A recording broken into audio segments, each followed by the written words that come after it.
I call to order.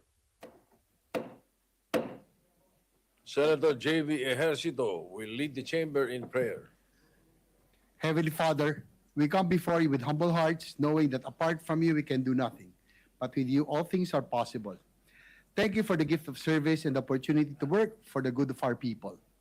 As we face the important task of deliberating the 2026 national budget in the plenary, grant us wisdom, clarity, and compassion.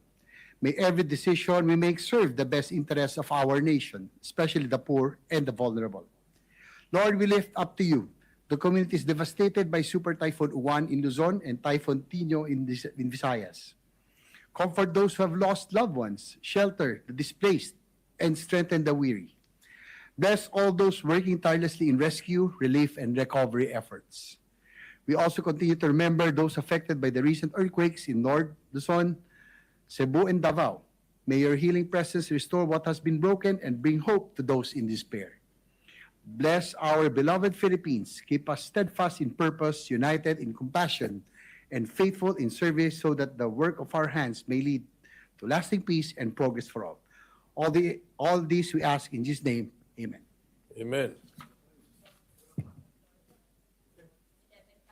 Session is suspended.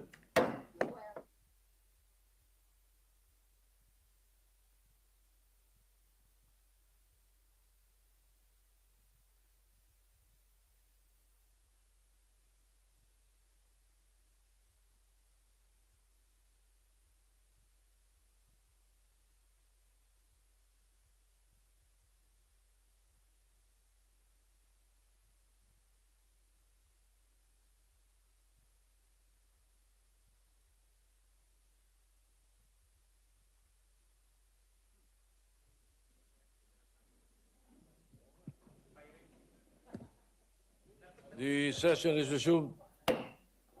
Secretary, please call the roll.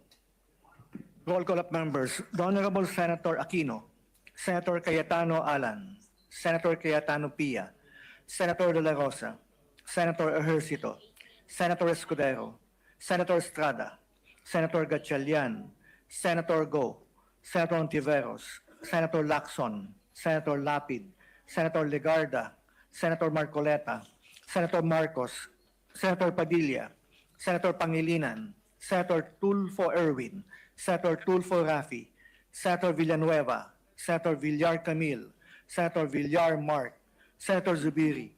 The Senate President is present. With 20 senators present, the chair declares the presence of a quorum. Majority Leader. Mr. President, I move that we dispense with the reading of the Journal of the 27th session, October 1 and 10, 2020, and consider the same as approved. Any objection? Hearing none, the motion is approved.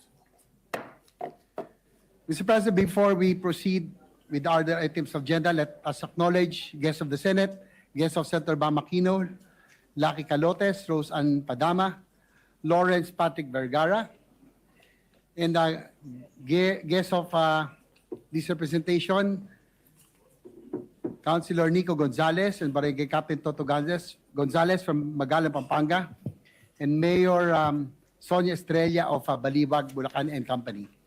We welcome to the Senate. Yes, we welcome the guests to the Senate. Thank you. Mr. President, I move that we proceed with the reference of business. Secretary, you proceed with reference of business. Messages of the President of the Philippines. Letters of His Excellency President Ferdinand R. Marcos Jr. dated 6 October 2025, resubmitting for the Senate's consideration and concurrence the following agreements. A. Protocol to amend the Convention on Offenses and certain other acts committed on board aircraft protocol, which was adopted on 4 April 2014 in Montreal, Canada. B. United Nations Convention on International Liability for Damage Caused by Space Objects Liability Convention, which was signed on 22 August 1972. C. Treaty between the Government of the Republic of the Philippines and the Government of the United Kingdom of Great Britain and Northern Ireland on the transfer of sentenced persons, which was signed on 26 October 2023 in Manila, Philippines. D. Protocol to amend the Vienna Convention on Civil Liability for Nuclear Damage Protocol, which was signed on 10 March 1998 in Vienna, Austria. E. Joint Convention on the Safety of Spent Fuel Management and on the Safety of Radioactive Waste Management, which was signed on 10 March 1998 in Vienna, Austria. F. Convention on Supplementary Compensation for Nuclear Damage, which was signed on 10 March 1998 in Vienna, Austria.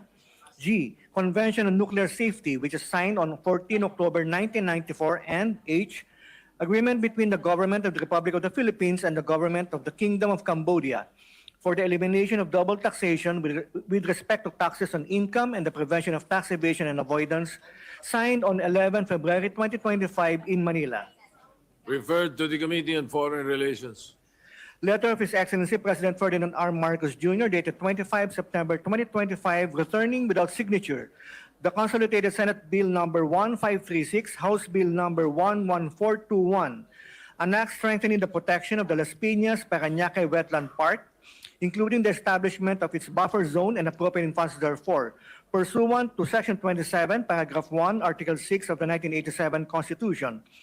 The veto message states, the bill transgresses several constitutional provisions, such as the right to due process and non-impairment of contracts under Article 3, Sections 1 and 10 respectively, and the guarantee of autonomy of local government units under Article 10, Section 2. Referred to the Committee on Rules. Messages from the House of Representatives. Letter from the House informing the Senate that on 13 October 2025, it passed House number 4058, an act appropriating funds for the operation of the government of the Republic of the Philippines from January 1 to December 31, 2026, in which it requests the concurrence of the Senate. Referred to the Committee on Finance. Letter from the House informing the Senate that on 24 September 2025, it adopted House Concurrent Resolution number 6, concurrent resolution granting consent to Senate Majority Leader Juan Miguel Migues F. Zubiri to accept the Grand Cordon of the Order of the Rising Sun conferred upon him by the Government of Japan, in which it requests the concurrence of the Senate. To the Archives. Bills on first reading, Senate number 1434, an act strengthening the mechanism for land use development and infrastructure planning and budgeting for state universities and colleges, amending for the purpose RA 11396 as the SUC's Land Use Development and Infrastructure Plan, LUDIP Act, by Senator Escudero.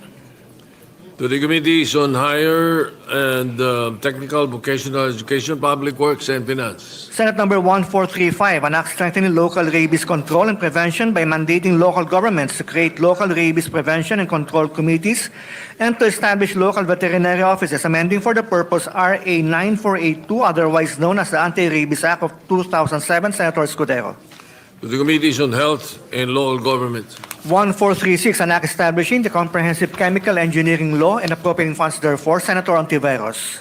To the Committees on Civil Service and Finance. Senate number 1437, an act providing for comprehensive and responsive civil registration and vital statistics system, amending for the purpose RA 3753 of the Philippine Civil Registry Act of 1930 and providing funds therefore, Senator Ontiveros. To the Committees on Justice and Finance. Senate number 1438, an act mandating the use of drone monitoring for all government construction projects as a prerequisite for payment, Senator Villar M. To the Committees on Public Works, Science and Technology, and Finance. Senate number 1439, an act providing for protection of the remittances of overseas Filipino workers, Senator Tulfo R. The Committees on Banks and Migrant Workers. Senate number 1440, an act providing the criteria in defining the national heroes of the Philippines, prescribing the guidelines and mechanism for their selection, and for other purposes, Senator Lacson. To the Committees on Culture and Finance. Senate number 1441, the Social Media Fairness and Algorithmic Transparency Act of 2025 by Senator Soto III. To the Committees on Public Information and Science and Technology. Senate number 1442, an act amending Republic Act number 4726, otherwise known as the Condominium Act, Senator Ejercito. To the Committees on Urban Planning and Ways and Means. Senate number 1443, an act institutionalizing special privileges to all women during the period of pregnancy, Senator Soto III.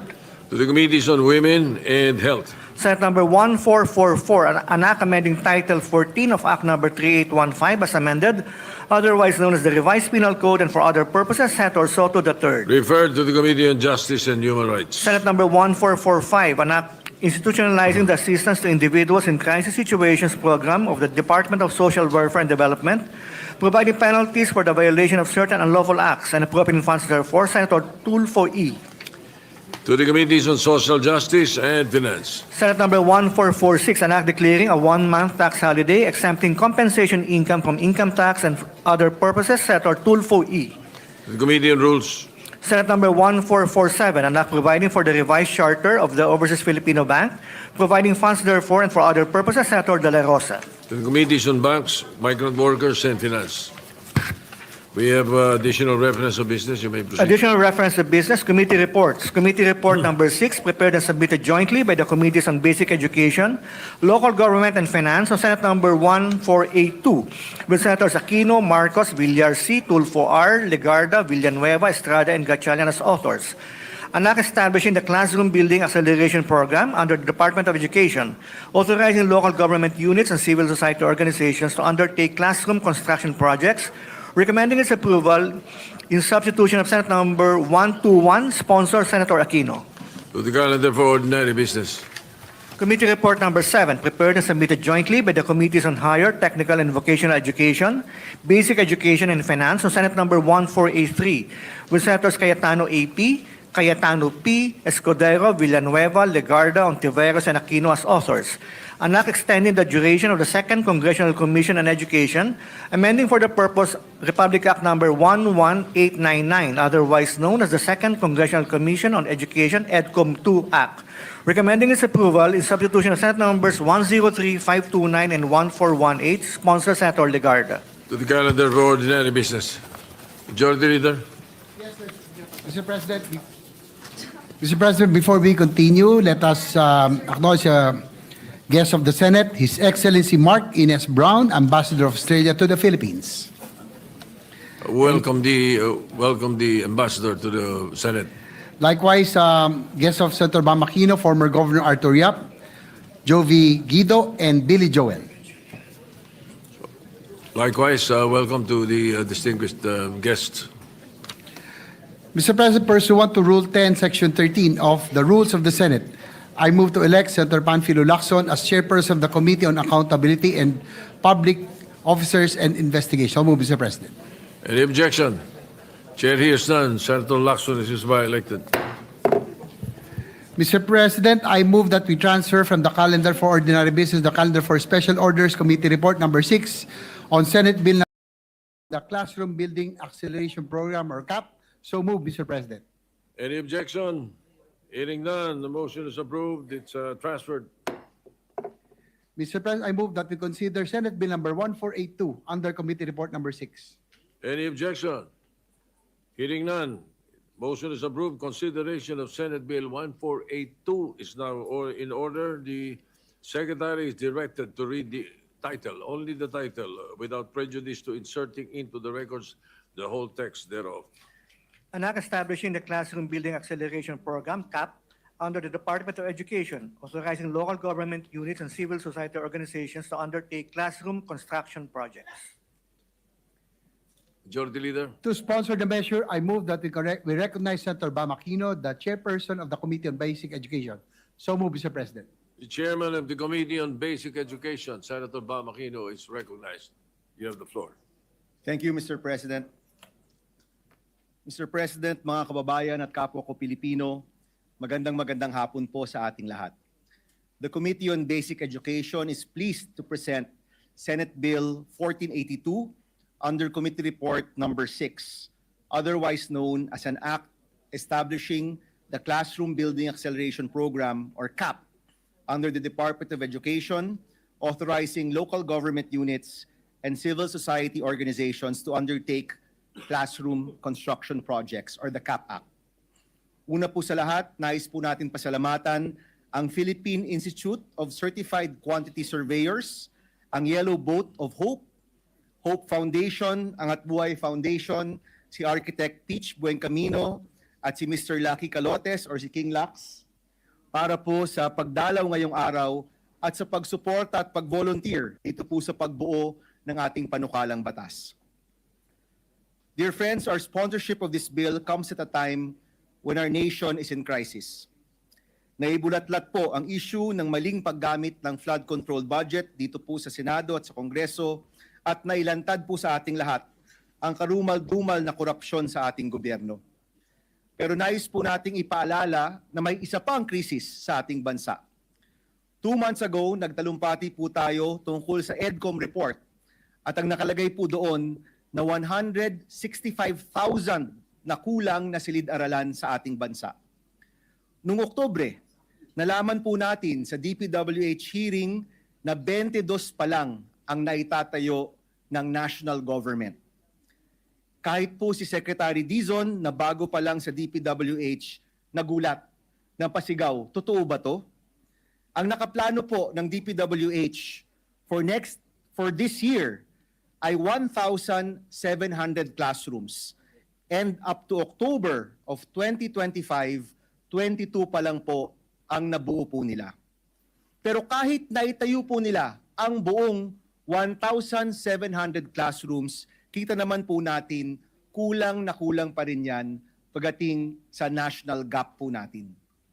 Sinabi ko na po dati na ang hinala po natin mas malaki pa talaga ang kulang. Meron pa pong mga classroom na overcrowded at nag-shifting. Meron pong mga sira-sira. Meron pong nakondena. At alam din po natin na lalaki at lalaki ang gap na ito kung hindi po natin aaksyonan. Sa current backlog na 165,000 classrooms, kasama po ang mga classroom na ikokondena at para sa mga bagong estudyante, lalaki at lolobo ang classroom gap natin mula 165,000 magiging 219,000 by 2028 kung hindi po tayo aaksyon. Noong Hulyo, nanawagan po tayo na magsama-sama tayo para tugunan ang krisis sa edukasyon at ilipat na ang pondo para sa flood control patungo po sa edukasyon. Ngayong Nobyembre, nananawagan po muli tayo. Ang kailangan po ng ating bansa at ng ating kabataan, edukasyon at hindi korupsyon. At alam po natin na hindi tayo nag-iisa sa panawagang ito. Marami po dito sumang-ayon, sumuporta, pati po si DepEd Secretary Sani Angara, pati rin po ang Pangulo sumang-ayon sa ating suhestyon na tanggalin ang responsibilidad sa pagtayo ng classroom mula sa DPWH at ibigay sa mga LGU at civic organizations na meron ng karanasan sa pagtayo ng classroom. Mula po noon, halos 800 mayor, 800 po na mayor at LGU official ang nagpahayag ng kanilang suporta para po sa pagpasa ng CAP Act. At naniniwala po tayo na kapag sabay-sabay ang paggawa ng classroom, may tsansa tayong masolusyonan ang napakalaking problemang hinaharap ng ating mga kabataan. Para buuin po ang CAP Act, nagtrabaho po tayo kasama ang iba't ibang grupo para masigurado ang tamang plano, tamang presyo at tamang disenyo ng mga classroom. Sa ating hearing, technical working group session at konsultasyon sa mga NGO, engineer, architect, quantity surveyor at iba pa, naramdaman ko po ang gigil ng taong bayan na mabigyan ng solusyon ang krisis na ito. Sa ating panukalang batas, sinisigurado po natin na sa halip na substandard, overpriced at kulang ang mga silid-aralan, ang pagpapatayo po ng classroom ay dapat, unang-una, nasa tamang presyo at pangalawa, nasa tamang panahon. Una po, tamang presyo. Isa po sa ating pangunahing tanong nung inihain po natin ang batas na ito, kung bakit magkaiba ang presyo ng DPWH doon po sa presyo ng mga LGU at mga NGO.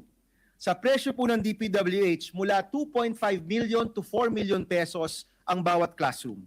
Pagdating sa LGU at NGO, di hamak mas mababa po ang presyo nila. Ang solusyon po sa CAP Act, price ceiling, base po sa disenyo na pinaghirapan ng iba't ibang eksperto sa pribadong sektor. Pasok sa minimum standards ng DepEd, pero nasa presyong 1.8 million per classroom po lamang. Average po yan. This is roughly, on average, around 55% less than the original government cost of DPWH. Yung bagong disenyo, standard and specification ng classroom ay may regular review kasama ang mga eksperto mula sa pribadong sektor para maiwasan ang overpricing ng classroom. At naglagay rin po tayo ng probisyon na required isa publiko ng DepEd ang mga dokumento ukol po sa pagtayo ng classroom sa ilalim ng ating batas para mabantayan ng taong bayan ang ilalaan na pera para po sa pagtayo ng silid-aralan. Pangalawa po, second salient feature, sa tamang panahon para agarang para sa agarang pagsara ng classroom gap. Tamang presyo, tamang panahon. Binuo po natin ang batas na ito para sa decentralization ng pagtatayo ng classroom. Ibig sabihin po, sa ating panukalang batas, may pagkakataon na magtayo ng classroom ang mga LGU at CSO at hindi na po kailangang hintayin ang DPWH. Bukod po dito, binibigyang prioridad ang pagpapatayo ng classroom sa mga lugar na handa na magpatayo. Ibig sabihin po, mapapabilis ang pagtayo ng classroom dahil sabay-sabay po tayong nagtatrabaho. Uulitin ko po, 165,000 ang classroom gap po natin. At lalawak ang gap po na ito dahil po sa condemned classrooms, population growth, at sa failure to build on time and on target. Dagdag pa po dito ang mga classroom na nasira dahil po sa bagyo at apektado ng mga lindol. Lulobo po ito to more than 200,000 in 3 years kung hindi po tayo gagalaw.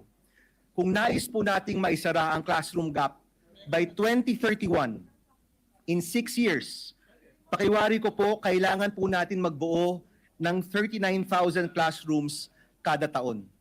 Take note po, ang target po for 2025, 1,700 classrooms po lamang. Kung ganyan lang po ang target natin, tila imposible po masara ang classroom gap. Pero kung nais po natin itong maisara, in 6 years, kailangan po natin magbuo ng 39,000 classrooms per year for 6 years. Ang presyo po nito, roughly, nasa 90 billion pesos kada taon. Or to close our classroom gap, kailangan po natin ng 540 billion sa loob ng 6 na taon. Nakakalula po ang presyong ito. Napakalaki po ng pondo. Pero alalahanin po natin, yung original na pondo ng flood control para po sa 2026 budget ay 252 billion. Parang kalahati na po ng presyong kailangan natin para sa classroom gap. Siguro po, kung kaya nating originally mag-budget ng ganong kalaki for flood control, kaya naman po natin mag-budget ng tamang presyo para po sa classrooms ng ating kabataan. Sabi nga po, kung gusto, may paraan, kung ayaw, maraming dahilan. Yan po yung challenge na hinaharap po natin. Hindi lang po yung pagpasa ng bill na ito, kung hindi tamang pagpondo ng classrooms. At natutuwa po ako na sa technical working group, mukhang sumasang-ayon naman po ang chairman of finance natin dito po sa pagtaas ng ating pondo para sa classrooms. Huwag na po tayong magpaligoy-ligoy sa pagtugon ng pangangailangan ng mga estudyanteng Pilipino. Kaya po ngayon po napapasok tayo sa 2026 budget deliberation, inaasahan po natin at inaasahan din po ng kabataang Pilipino na mapopondohan natin ng tama ang classroom sa ating bansa. Sigurado po tayo na pag lahat ng pangangailangan sa edukasyon ay nabudgetan po natin ng maayos, may pera pa po para sa mga iba pang serbisyong pampubliko. Sa laki po ng perang nawala, ganun rin po kalaki ang utang ng gobyerno sa kabataan at sa taong bayan. Sa halip na nakawin ang kinabukasan ng ating kabataan, kailangan natin magsama-sama para mamuhunan sa kanilang kinabukasan. Mr. President, mga kasama, when we first talked about the education crisis 2 months ago, sinuportahan niyo po ako dito po sa ating laban para sa dekalidad na edukasyon para sa kabataang Pilipino. Sa harap ng lahat ng pangyayari sa ating bansa, sa mga investigasyon at sa mga panawagan para sa pananagutan, naniniwala po tayo na meron pa ring espasyo para magsama-sama po tayo. At yun na po siguro ang espasyo para sa edukasyon ng kabataang Pilipino. With the passage of this bill, Mr. President, mapapabilis ang pagtayo ng classroom para sa estudyanteng Pilipino. Sa halip na dekada bago mapunuan ang classroom gap, kung aaksyon po tayo ngayon, inaasahan ko po na masasara natin ang classroom gap bago pa po gumraduate ang nasa grade 1 ngayon. Ito po yung hangad natin. Estudyanteng nakaupo sa silya, hindi po sa sahig. Paaralan na iisa lang ang shift, hindi po 3. Silid-aralan na matibay at maayos, hindi po kondenado. Ang hangad po natin para sa estudyanteng Pilipino, silid-aralan na huhubog ng mga galing, pangarap at pagkabayani ng kabataang Pilipino. May utang po tayo sa kabataang Pilipino, Mr. President. Huwag po nating hayaang lumaki pa ito. Maraming salamat po sa inyong lahat. Thank you, Mr. President. Thank you. Senator Aquino, Majority Leader. Mr. President, next to co-sponsor the measure is Senator Francis Kiko Pangilinan. I move that he be recognized. Senator Francis Pangilinan is recognized. Thank you, Mr. President. Thank you, distinguished Majority Leader. Distinguished colleagues, I rise today to co-sponsor Senate Bill number 1482, the Classroom Building Acceleration Program of our esteemed colleague, Senator Bam Aquino. Sunod-sunod, kaliwat kanan ang mga lindol at bagyo. Winasak ang maraming silid-aralan sa iba't ibang bahagi ng ating bansa. Malinaw na malinaw, kailangang apurahin ang muling pagpapatayo at pagpapalawak ng ating public education infrastructure. Sa maraming bahagi ng Luzon at Visayas, dahil sa nakaraang malakas na bagyo, nadurog ang simbolo ng pag-asa at pagkatuto ang ating mga silid-aralan. Noong bagyong Tino, mahigit 2,000 silid-aralan ang tinamaan at halos 400 ang ganap na nawasak. Libo-libong mga mag-aaral ang nag-aaral ngayon sa mga pansamantalang silungan. Sa gitna ng kaguluhan at kawalan ng katiyakan, ang mga guro naman araw-araw nagpupumilit lumikha ng isang ligtas na kanlungan para sa kanilang mga mag-aaral. Pero hindi nagsisimula ang krisis sa kalamidad. Mas pinalala ito dahil bago pa man nung bagyo at lindol, isiniwalat na ng EDCOM 2 ang malinaw at kagimbal-gimbal na detalye. Bago pa man ang mga sakunang ito, 165,000 ang mga silid-aralan na backlog sa ating mga classroom. Sa nakaraang pagdinig ng budget ng DPWH dito sa ating dito sa Senado, nabanggit na 22 classrooms lamang ang napatayo ngayong 2025. Hindi ito simpleng mga numero. Mga bata itong gustong-gustong mag-aral kahit siksikan sa klase o 3 sa isang mesa, kahit marami sa kanila ay tinatawag na I-learners, kahit na sa ilalim ng puno ng saging o kaya puno ng mangga sila nagkaklase, totoo pa rin ito. Ipinagkakait ang mga pasilidad sa edukasyon. Sabi nga sa ulat ng EDCOM 2, naghihingalo ang ating sistema ng edukasyon, ang ating mga anak, ang ating kinabukasan. Pagkatapos ng lindol sa Cebu, kamakailan, meron isang batang nagtanong tungkol sa nasira niyang paaralan. Paano po kaya kami matututo kung wala na kaming silid-aralan? Ngayon, habang tinatalakay natin ang Classroom Building Acceleration Program, iaalay natin ang pagtalakay na ito sa mga bata, sa mga guro, mga magulang, mga pusong umaasa na ang ating mga magiging desisyon ay magbubukas ng mas maaliwalas na kinabukasan.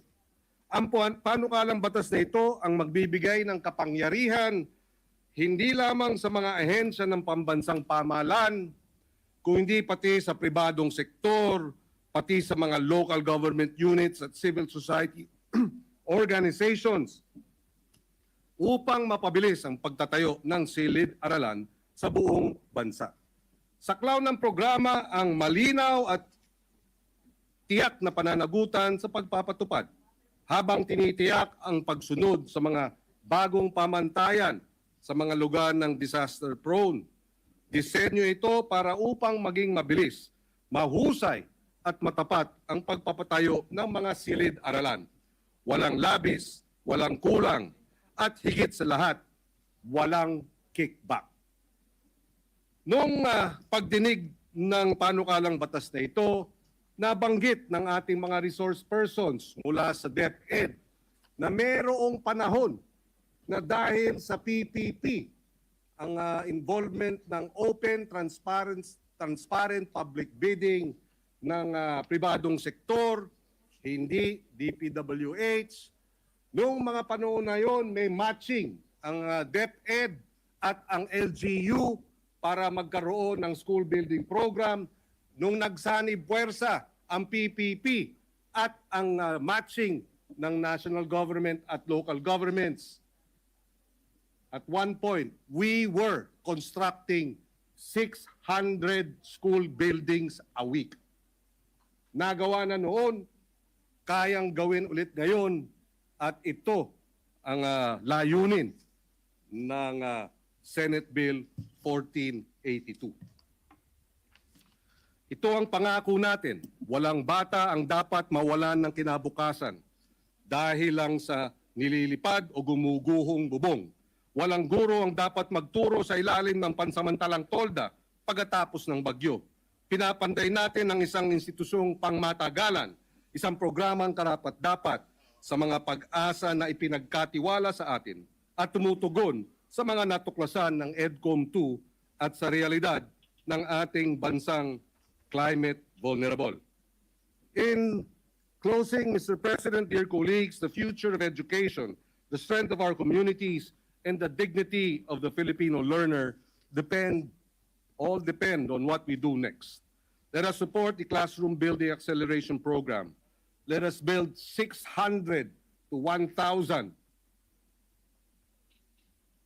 classrooms every week and help us rebuild with urgency, creativity, and compassion. Salamat po. Thank you. Majority Leader. Mr. President, next to co-sponsor the measure is Senator Christopher Lawrence Bongo. I move that he be recognized. Senator Christopher Bongo is recognized. Mr. President, esteemed colleagues, I rise before this August chamber to co-sponsor the proposed measure, Senate Bill number 1482, or the Classroom Building Acceleration Program Act. As the chairperson of the Senate Committee on Youth, I share the same vision of empowering the next generation through education.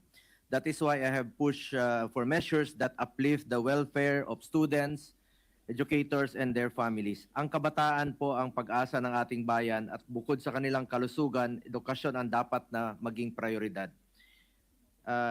Hindi po lingid sa kaalaman ng marami na ang kakulangan sa silid-aralan ang isa sa pinakamalaking problema na kinakaharap ng sektor ng edukasyon. For the year 2023, EDCOM 2 reported that there is an existing backlog of 165,000 classrooms nationwide, which greatly affects the learning outcomes of our young Filipino learners. Kahit saan po ako pumunta sa magkabilang sulok ng Pilipinas, pag baba ko doon sa mga eskwelahan, ang nilalapit ng mga teachers o mga principals ay kakulangan talaga ng classroom at pinapakita nila yung mga sira-sira na nilang mga classroom. Nakakalungkot po isipin na nasasayang po ang pondo para sa mga flood control projects. Sana po inilaan na lamang po ito sa sektor ng kalusugan at kaya po dito sa sektor ng edukasyon para makapagpatayo tayo ng silid-aralan or classrooms. Sa 1.2 trillion na budget para sa flood control mula 2022 hanggang 2025, aabot sa 300,000 to 600,000 classrooms. Sana ang naipatayo or 60,000 evacuation centers. Batas na po ito through Ligtas Pinoy Centers Act, or 80,000 health centers, or even 800 tertiary hospitals ang pwedeng may papatayo sa mga pondong ito. This proposed measure stays true to the state's constitutional mandate to provide quality education to each and every Filipino learner. Dapat lamang po na magkaisa ang iba't ibang sektor ng ating lipunan upang mapunan ang kakulangan ng silid-aralan ng ating bansa. With this bill, the participation of different vital sectors of our society will be encouraged, thereby strengthening the partnership between the national government, local government units, private sectors, and civil society groups. Malaking tulong po dito yung LGU dahil mas alam nila ang kakulangan ng classrooms po sa mga lugar nila. Mr. President, I manifest my full support for the passage of this significant measure, and I also respectfully submit to this chamber my interest in being made of one of the co-authors of this important piece of legislation. Maraming salamat po, Mr. President. Majority Leader. Yes, Mr. President, next to co-sponsor the measure is Senator Lauren Legarda. I move that she be recognized. Senator Lauren Legarda is recognized. With the permission of the sponsor, may I co-sponsor the said measure? Mr. President, distinguished colleagues, in the past days, communities across several regions braced for the impact of typhoons Tino and Uwan. Preliminary reports by the Department of Education indicate that at least 312 schools in Bicol, Calabarzon, and the Cordillera Administrative Region sustained significant damage. When the waters recede and families return, many students in affected areas will find their classrooms flooded, compromised, or no longer structurally sound. This is not an isolated event. It reflects a long-standing structural problem. The national classroom backlog remains large and persistent, accumulated over decades of population growth, recurrent disaster exposure, natural deterioration of school buildings, and uneven quality and capacity in infrastructure delivery. Why does this matter? Because learning is shaped not only by curriculum and instruction, but also by the physical environment in which the school day unfolds. Classroom conditions such as adequate space, ventilation, lighting, noise reduction, and safety directly influence attention, comprehension, and readiness to learn. When a child spends the day in a room that is overcrowded, poorly ventilated, or unsafe, we are asking that child to learn while managing discomfort and anxiety. The burden shifts from learning to coping. The Classroom Building Acceleration Program responds to this reality by improving how we deliver classrooms at scale. The bill allows capable local governments and qualified civil society organizations to implement classroom construction using national funds, provided that all projects meet the DepEd's minimum performance standards and specifications, including climate resilience, digital connectivity, and adequate water and sanitation facilities.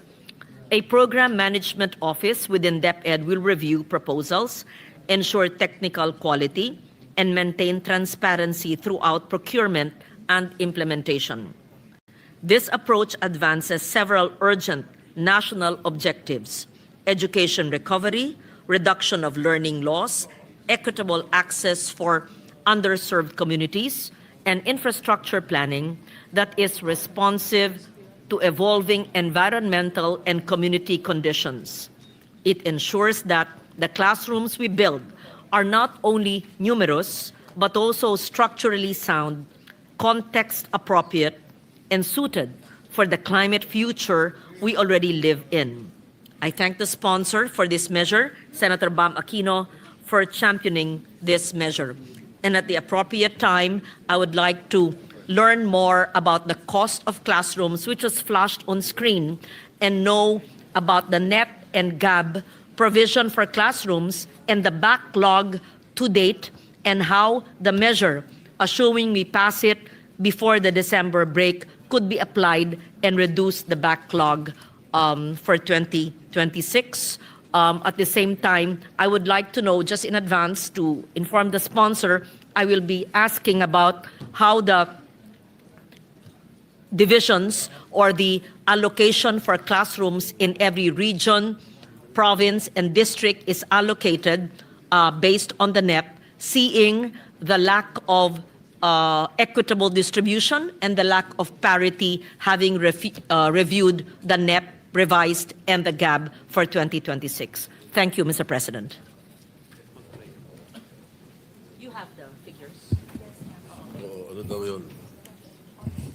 Unfailing. Teka, sandali. Mr. President, Majority Leader, next to co-sponsor the measure is Senator Robin Hood Padilla. I move that he be recognized. Senator Robin Hood Padilla is recognized. Maraming salamat po, Ginoong Pangulo, at sa ating pinunong mayorya. A'udhu billahi minasyaitanir rajim, bismillahirrahmanirrahim. Mga mahal kong kasama, Ginoong Pangulo, ang aking pagbisita sa mga paaralan mula Tawi-Tawi hanggang Apare, paulit-ulit ko pong nakikita ang kakulangan sa silid-aralan. Mga batang nagsisiksikan, mga tumutulong kesame, at mga pasilyong ginawa ng classrooms dahil sa kakulangan ng espasyo.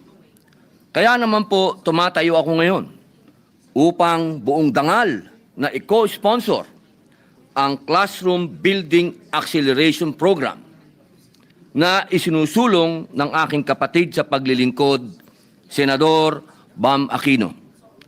Mga mahal kong kababayan, meron pong mga pagkakataon na kahit magkaiba ang kulay sa politika, ay nagkakaisa po para sa isang adhikaing makatutulong sa ating mga kababayan, lalong-lalo na po sa ating mga kabataang Pilipino. Batid naman po nating lahat sa maraming pagkakataon na tayo po ay sinakop ng mga dayuhan o ng anumang adhikain o ng anumang religion, pinakamahalaga po at unang-una na dinadala nila ay edukasyon. Sapagkat ito po yung pinaka matinding pangangailangan upang magkaroon ng pagkakaintindihan. Kaya po, inihingi ko po sa aking mga kasama na suportahan po natin ang panukala na ito ng aking kaibigan na si Senador Bam Aquino upang ang atin pong kabataan ay makasabay. Huwag pong maiwan sa takbo ng mundo, sa pagalingan.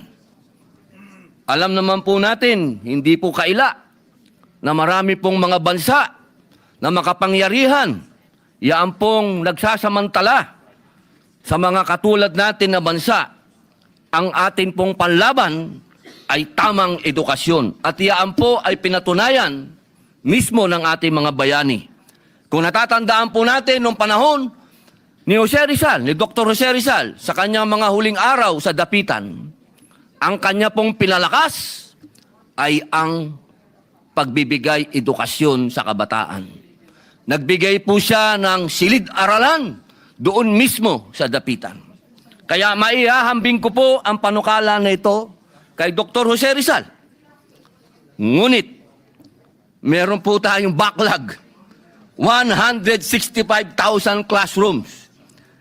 Sabi nga po ng ating kasama din, ni Senator Kiko Pangilinan, kailangan linggo-linggo po may gawing tayong classroom. Sapagkat meron pong nabanggit na 22 classrooms lang ang nagawa itong taon na ito. Na ang target po ay 1,700. Ibig pong sabihin, kailangan natin ng 55 years para abutan po natin yung 1,700. Pero bago po natin magawa yon, lolo na po yung mga bata. May mga apo na po sila. Kaya sana po, akin pong hinihingi, suportahan natin ito sapagkat kung edukasyon ng susi sa ating kinabukasan, patuloy tayong makukulong sa problema ng kasalukuyan dahil sa kakulangan at kawalan ng maayos na silid-aralan. Naniniwala po ako na ang CAP-Act ay tunay na makapagbibigay ng solusyon sa suliraning ito. Ang bawat silid-aralan na maitatayo sa pamamagitan ng batas na ito ay isang pamumuhunan sa pangarap ng bawat batang Pilipino. Sa pagsuporta sa panukalang ito, sinisiguro natin ang kanilang karapatan sa dekalidad na edukasyon at mas magandang kinabukasan, hindi lamang po sa bayang ito, kundi sa paligsahan sa buong mundo. Maraming salamat po. Before we continue, Majority Leader, the Senator Jingo Estrada is recognized. Thank you, Mr. President. Mr. President, I have just received a very, very sad information that our former colleague, former Senate President Juan Ponce Enrile, is currently in the intensive care unit of an undisclosed hospital suffering from pneumonia. And I heard from a reliable source, a very, very reliable source, that he has slim chances of surviving. And I hope all of us here present can have a short prayer to be led by Senator Joel Villanueva, if it's possible, Mr. President. Senator Joel Villanueva is recognized. May we ask everyone to rise and give a moment of silence. Dakilang Diyos, Ama naming sumasalangit, kami pong lahat ay lumalapit, naninikluhod sa iyo, humihingi ng tawad sa anumang kasalanan na aming nagawa sa isip, sa salita o sa gawa. Sa mga oras po na ito, amin pong idinadalangin at idinudulog sa iyo ang buhay ng isang aming colleague, mentor, Senate President, kamanggagawa, tagapaglingkod, naninilbihan para sa aming mga kababayan, Senator Juan Ponce Enrile. Ikaw, O Diyos, ang may hawak ng kanyang buhay. Ikaw ang nagbigay ng kanyang buhay. Ikaw ang nag-inspire at humawak ng kanyang buhay para marating niya kung anuman ang kanyang narating sa mga oras na ito. Hinihiling po namin ang iyong paggabay, ang iyong direksyon, ang iyong paghipo at pagbibigay ng kagalingan sa bawat kalamnan, sa bawat suluk-sulukan ng kanyang buong katawan. Hawakan mo po ito at hinihiling namin ang iyong intervention sa kanyang buhay. Tulungan mo rin po ang kanyang mga pamilya at mahal sa buhay at tunay, O Diyos, na ang tanging dakilang plano at ang iyong ninanais sa kanyang buhay ay mangyari. Kami pong lahat ay nagkakaisa at patuloy na inilalapit sa iyo ang buhay ng aming minamahal na Manong Johnny Ponce Enrile. Sa iyo pong lahat ng papuri at pasasalamat at kiniklaim namin, O Diyos, na ikaw ay patuloy na maluluwalhati at mapaparangalan sa buhay ng aming minamahal na Juan Ponce Enrile. Maraming salamat po. In Jesus' name we pray. Amen and amen. Thank you.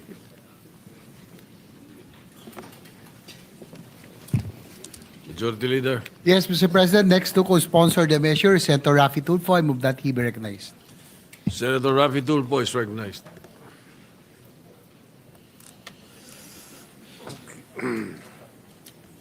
Mr. President, good sponsor, dear colleagues, as one of the co-authors of this measure, I rise today to co-sponsor the committee report on the act establishing the Classroom Building Acceleration Program or CAP.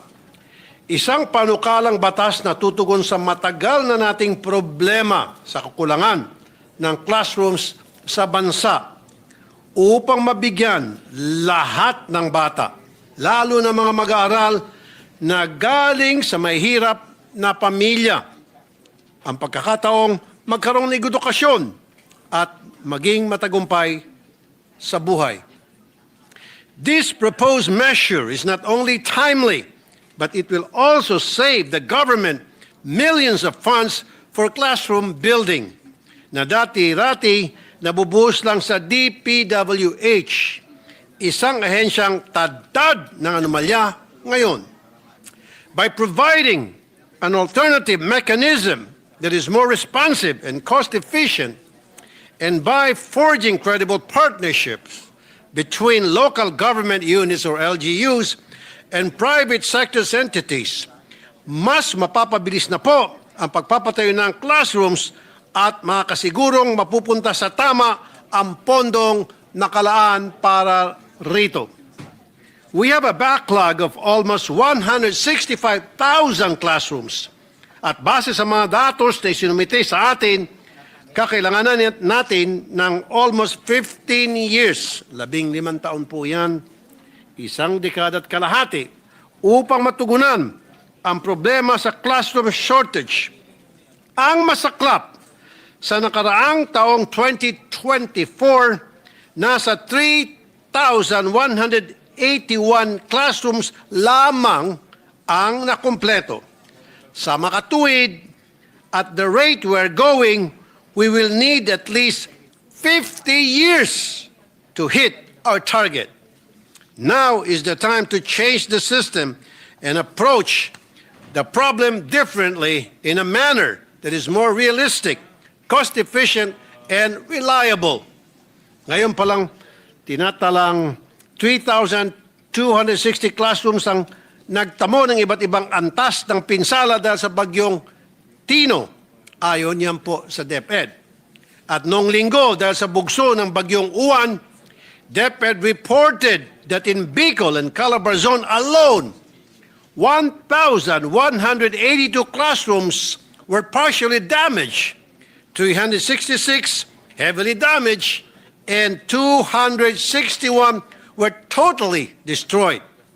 Habang tayo ay dinadaanan ng mga bagyo buwan-buwan, patuloy din na nadadagdagan ang dami.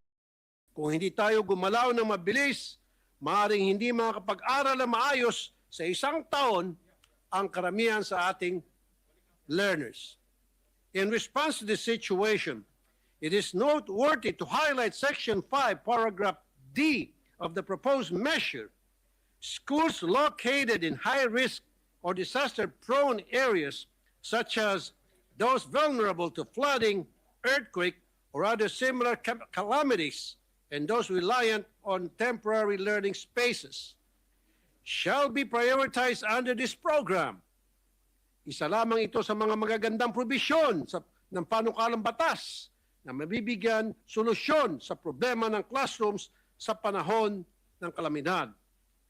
Excuse me.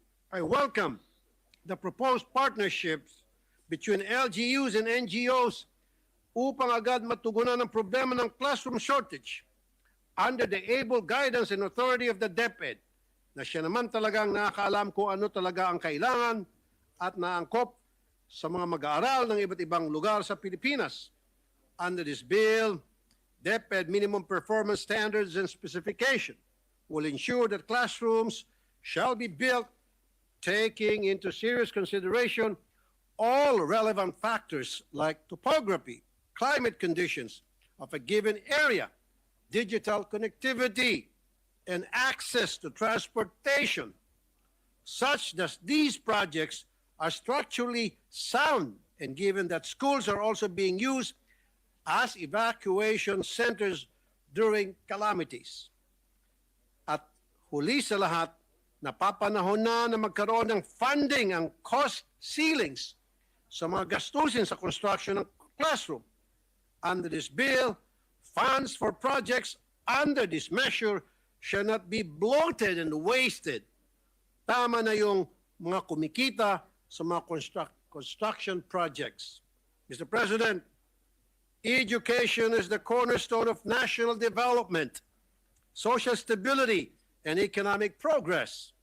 Hence, it is imperative to strengthen our educational system by building these much-needed classrooms at the soonest possible time. Kaya, nagpapasalamat po ako kay Senator Bam Aquino, the chairperson of the Committee on Basic Education, for prioritizing this concern. With the passage of this bill, nakaasa tayo na mas marami ng batang Pilipino ang makapasok at makapag-aral sa mga susunod na taon. Again, maraming salamat kay Senator Bam Aquino sa pag-sponsor ng napakagandang bill na ito. Thank you, Mr. President. Majority Leader. Mr. President, next to co-sponsor the measure is Senator Joel Villanueva. I move that he be recognized. Senator Joel Villanueva is recognized. Thank you, Mr. President. Thank you, Majority Leader. This will be short. I'd like to just put into the records, Mr. President, that we would like to commend and congratulate our chairperson, Senator Bam Aquino, to having sponsored this Classroom Building Acceleration Program Act. Through the years, Mr. President, Senator Bam has remained steadfast in his cause and consistent in his advocacy for quality education. We have shared so many landmark legislations such as Universal Access to Quality Tertiary Education, Philippine Qualifications Act, a Framework Act, and others. And thus, as a fellow champion for quality education, as one of the co-authors of this measure, we fully support the passage of the CAP Act. Let me just point out, Mr. President, that indeed our learners are in dire need of stronger support and immediate assistance from the government, particularly in addressing the persistent shortage of classrooms in our public schools. I remember, Mr. President, when we were told that there's only about 1,700 classrooms na target for the year 2025, naliitan po tayo. Pero nung marinig natin kay Secretary Vince na 22 lamang yung silid-aralan, talagang mas lalo po tayong nanlumo. Kaya po, Mr. President, napakahalaga ng panukalang batas na ito at umabot na rin po sa 148,000 ang backlog sa classroom construction sa buong bansa. Ito po ay malinaw, Ginoong Pangulo, na patunay na marami pa po tayong kailangang gawin upang tugunan ang kakulangan sa pasilidad ng ating mga paaralan. Sa pamamagitan po ng panukalang ito, ipinapakita natin ang ating pagtutok at pagmamalasakit sa kinabukasan ng ating kabataan. Umaasa po tayo na sa bisa ng CAP-Act, tuluyan ng maiibsan ang backlog sa pagpapatayo ng mga silid-aralan at mapapabilis ang implementasyon ng mga proyektong pang-edukasyon sa buong bansa. Moreover, Mr. President, through this measure, we also aim to support the vision and pledge of the President, President Bongbong Marcos, to complete the construction of 40,000 classrooms before the end of his term.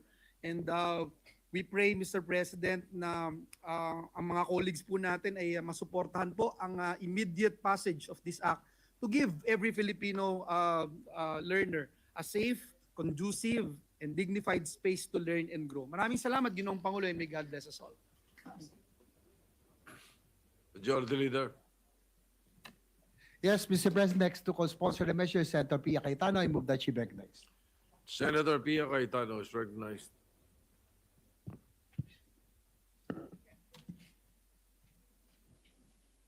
Thank you, Mr. President. Today I rise to co-sponsor Senate Bill number 1482 under Committee Report number 6. This bill seeks to address the country's classroom shortage by authorizing eligible LGUs and the civil society organizations to implement classroom construction projects using government funds complementing existing DepEd infrastructure programs. The shortage of classrooms have been a perennial problem in our education system, and I have long advocated for the acceleration of classroom constructions. In 2022, as the Senior Vice Chair of the Committee on Finance, handling the budget of education, I presented data during our DBCC briefing on classroom shortage. The classroom shortage was then 127. Can I wait for the slide to be shown? The classroom shortage was then 127,039. The budget needed to build these classrooms was 317 billion. The budget allotted in the NEP was only 5.92 billion. So from 317 needed, 5.92 billion. And with this budget, it would take us 60 years to fill the gap. My bold proposal then at the start of this administration was to consider closing the classroom gap by budgeting 52 billion per year. Sounds like a lot, right? But nowadays, we know that 52 billion can be produced pag kailangan pala. At mukhang mas madali kung may mali siya. Sorry, I had to say that as part of this speech because that's how people understand these numbers these days. So here we are, 3 years later. Just a few weeks ago, I also presented in the DBCC briefing hearing. According to the DepEd, the classroom shortage is now 165,000. So from 3 years ago na 127,000, ngayon 165,000 na. Kasi marami pa rin tayong mga anak, mga kababayan. Budget needed to fill the shortage is 412.50 billion. So nadagdagan na ng around 100 billion. And the budget in the NEP for 2026 is 13.25 billion. So with this year's budget and with a cost of 2.5 million per classroom, only 5,300 classrooms will be built. I will repeat. What is needed is 165,000, and what will be built based on this year's budget is 5,300 classrooms. With a similar budget, it will take more than 31 years to fill the gap. This shortage means that millions of Filipino students continue to study in congested, makeshift, or unsafe learning conditions that hinder learning outcomes. To repeat, and I just would like to emphasize this, in 2023, the budget for classrooms in the GAA was 15.60 billion. This is the General Appropriations Act. In 2024, it was 24.70 billion. And in 2025, it was 13.25 billion. So barely a sliver of what was needed. As chairperson of the Committee on Sustainable Development Goals, Innovation and Futures Thinking, I foresaw the opportunity the pandemic presented and the shift to online classes. While our students were at home, I proposed that we take advantage of that period and push for school building, repairs, and rehabilitation. However, our studies revealed that there was low utilization of funds by the DPWH, many other problems, including lack of preparation of the land, lack of buildable space in the most congested areas where the classrooms were most needed. These issues continued through the years. It was a missed opportunity, Mr. President, because that would have been the perfect time to address our classroom backlog, an effort that could have significantly reduced the numbers we are grappling with today. As Senior Vice Chairperson of the Committee on Finance that handles the budget of DepEd, that has handled the budget of DepEd for 6 years, our committee was able to assess how we could allocate more resources toward classroom construction. We pushed for the augmentation of the budget for classroom construction, repairs, and rehabilitations.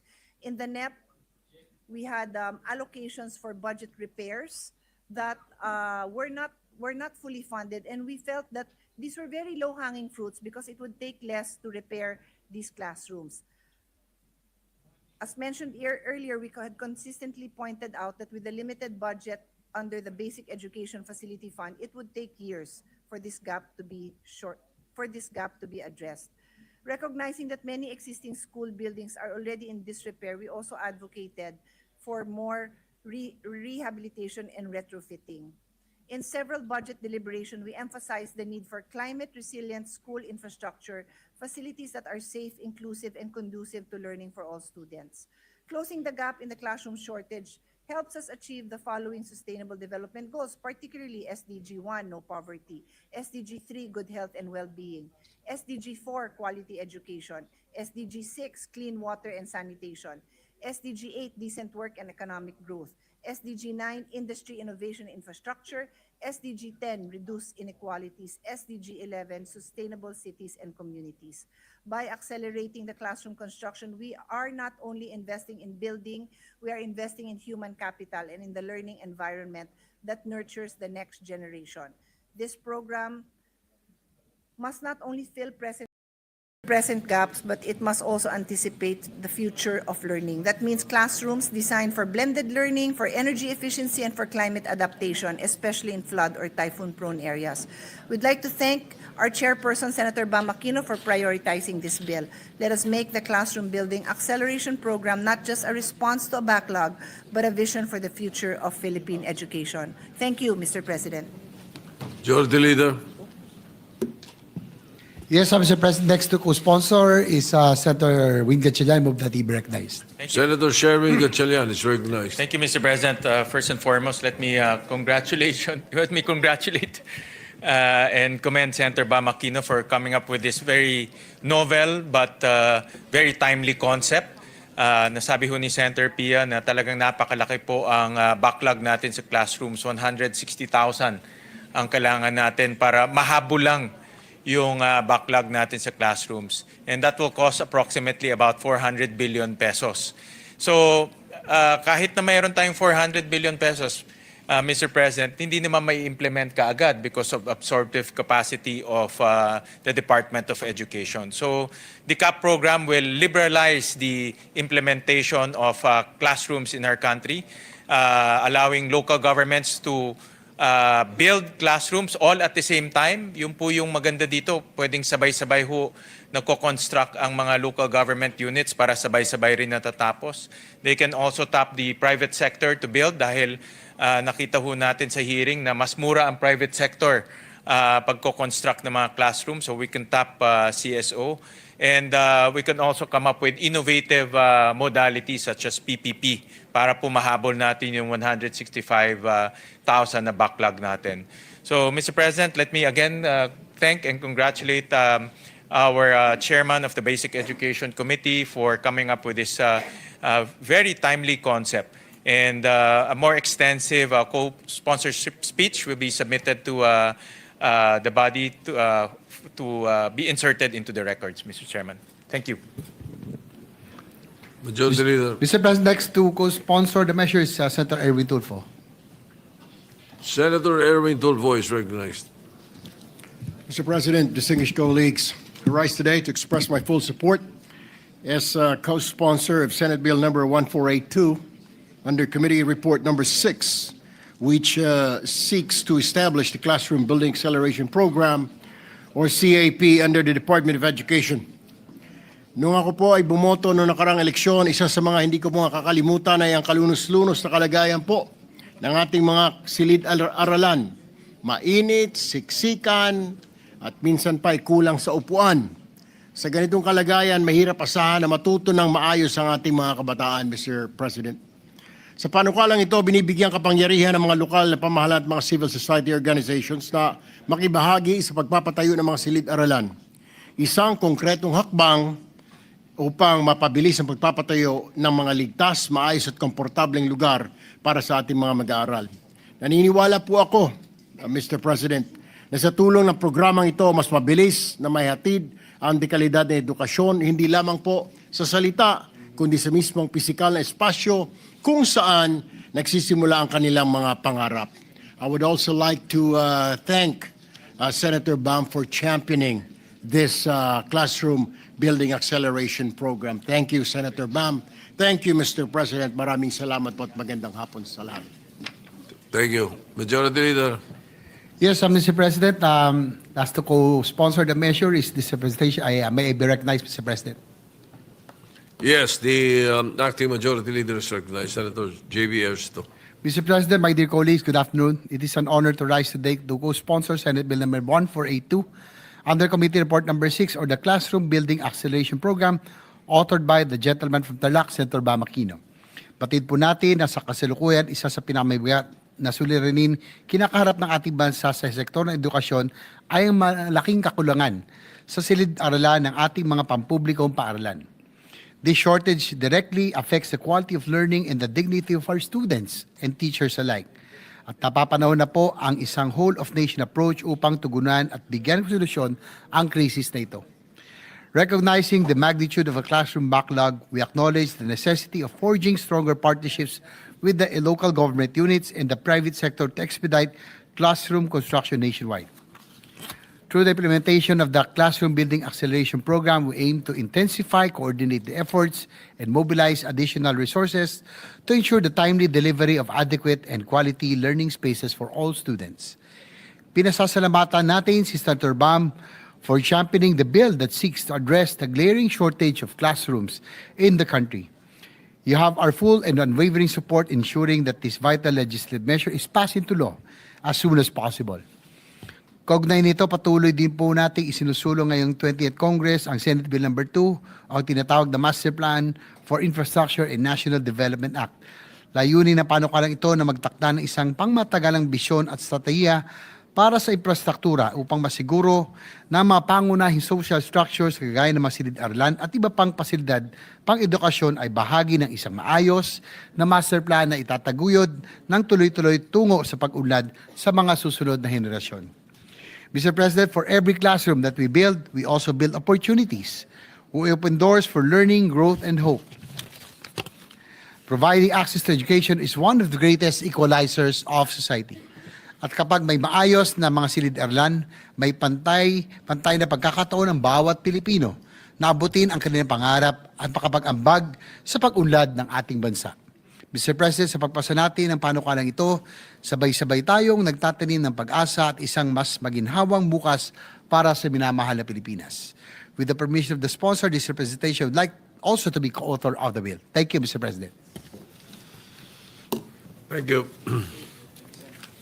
Majority Leader. Mr. President, Senators Mark Villar and Jigo Isa would like to insert to the records their co-sponsorship speech for Senate Bill number 1482. So inserted into the records. Mr. President, I move that we suspend consideration of Senate Bill number 1482. You know, with the number of sponsors and co-authors of this measure, it might as well pass it today. But nevertheless, because we have to follow the rules, we will have to suspend consideration and approve it afterwards.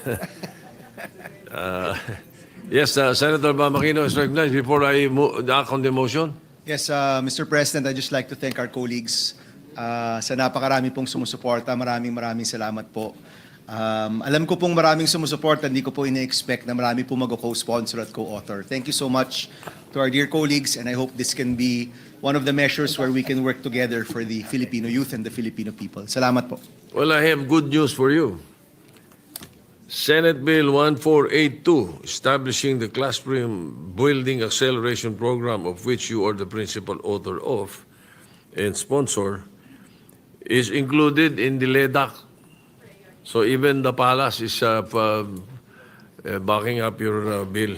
So the LEDAC priority list, it's included there. So congratulations. Anyway, any motion, any objection to the motion to suspend consideration? Hearing none, the consideration of the motion of the bill is suspended at this point. Yes, Mr. President, our Senate President pro tempore would like to make a manifestation, or he would like to interpret in the next once we resume yes. consideration All on right, this measure. we will place that on record as soon as you schedule it. As soon as you schedule it for interpellation. Mr. President, Senator Raffy Tulfo is seeking the floor for a manifestation. He will be making a report on his IPU mission, Mr. President. Senator Raffy Tulfo is recognized. Thank you, Mr. President. I'm glad to report back to the plenary my accomplishments in the recently concluded 151st IPU Assembly, which took place in Geneva, Switzerland on October 19 to 23.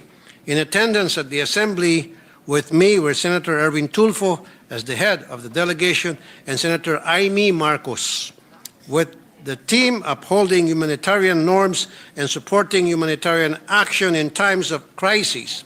I met with my counterpart delegates from Japan, Cambodia, and Myanmar and exchanged views on how we can further strengthen our government's friendship and cooperation.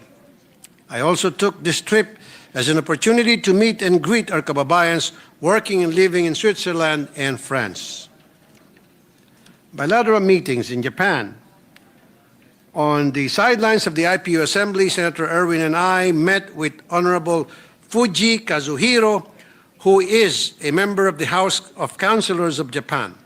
Bilang chairman ng Senate Committee on Migrant Workers, pinasalamatan po natin si Honorable Kazuhiro dahil sa magandang pagtrato ng Japanese employers sa 50,706 OFWs na nasa Japan, na malaki ang naitutulong sa ekonomiya ng Pilipinas sa pamagitan ng kanilang remittances. Isa sa mga napag-usapan po namin ang aging population ng Japan, at aking pong inirekomenda kay Honorable Kazuhiro ang posibilidad na magbukas na mas marami pang employment opportunities para sa Pilipino nurses and caregivers. Lalo na ang Pilipinas ay kilala bilang isang bansa na mapagkalinga at marunong manasakit sa mga nakakatanda. We also discussed Japan's public mass transit system, and Honorable Kazuhiro mentioned that Japan has manpower shortage in the transport sector. Iminungkahi ko na maaari silang kumuha ng Filipino transport workers upang makapagtrabaho sa Japan.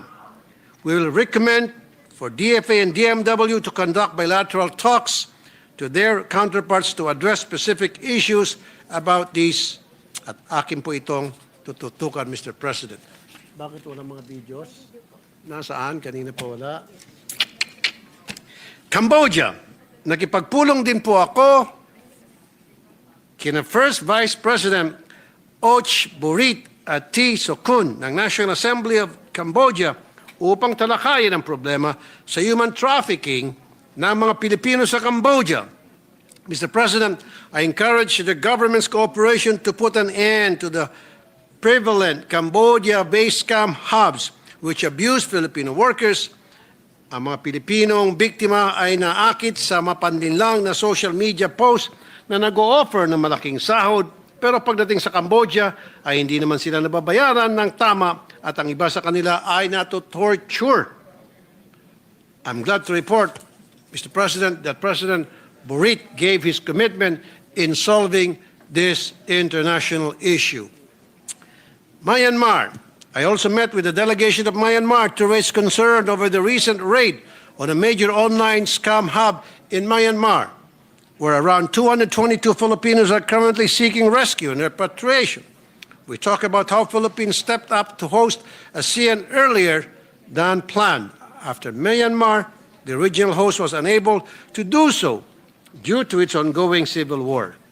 Dahil sa patuloy na conflict at lumalalang humanitarian crisis, ipinahayag ko na ang kaligtasan at kapakanan ng mga OFWs sa Myanmar.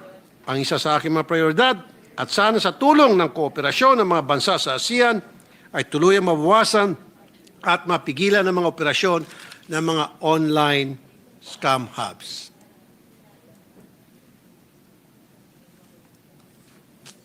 Switzerland. Habang ako po ay nasa Geneva, nagipagkumustahan po ako sa ating mga kababayan na nagtrabaho at naninirahan doon. Mr. President, kasama si Sen. Erwin, we held a meet and greet with Filipinos at the Philippine Consulate General Office, all thanks to Ambassador Carlos Soreta.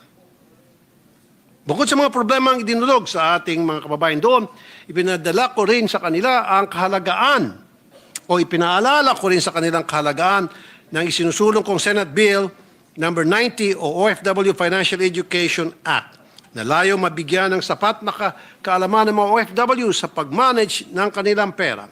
Ito ay para rin masiguro na hindi sila malulubog sa utang at may maayos na buhay pagbalik sa Pilipinas pagkatapos mag-retire sa trabaho sa abroad.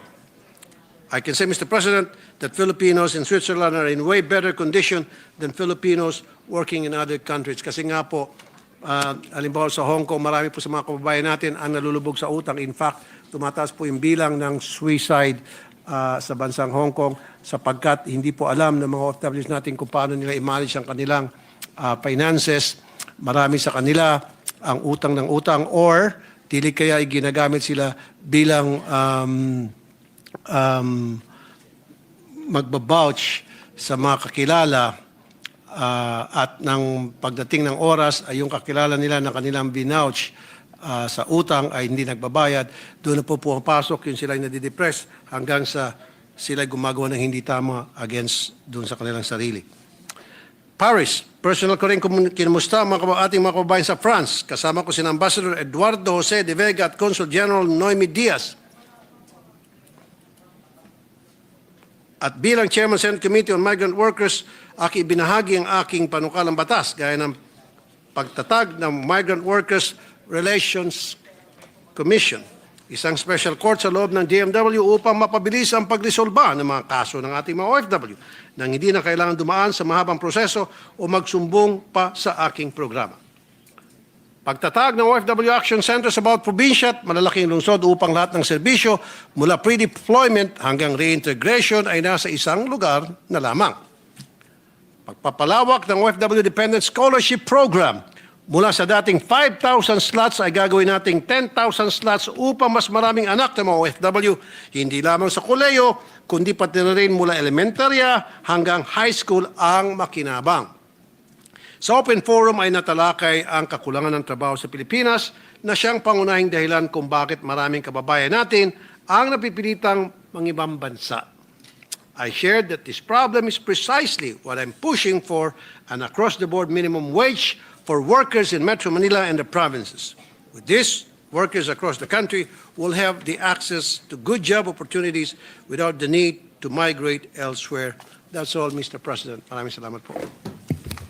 Thank you. Majority Leader. Mr. President, I move that we transfer from the calendar for ordinary business to the calendar for Special Orders Committee Report number 7 on Senate Bill number 1483. This is the bill on the extending the duration of Second Congressional Commission on Education or EDCOM 2. So move, Mr. President. Any objection? Hearing none. Motion is approved. So transferred.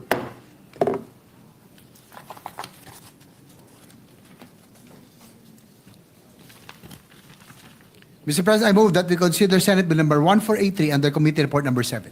Any objection? Hearing none, consideration of Senate Bill 1483 is now in order. The Secretary is directed to read only the title of the bill without prejudice to inserting into the records the whole text thereof. An act extending the duration of the Second Congressional Commission on Education, amending for the purpose Republic Act number 11899, otherwise known as the Second Congressional Commission on Education, EDCOM 2 Act. Majority Leader. To sponsor the measure, I move that we recognize Senator Lauren Legarda, the chairperson of the Committee on Higher Technical and Vocational Education. So moved, Mr. President. Hearing no objection, Senator Loren Legarda is recognized to sponsor the measure.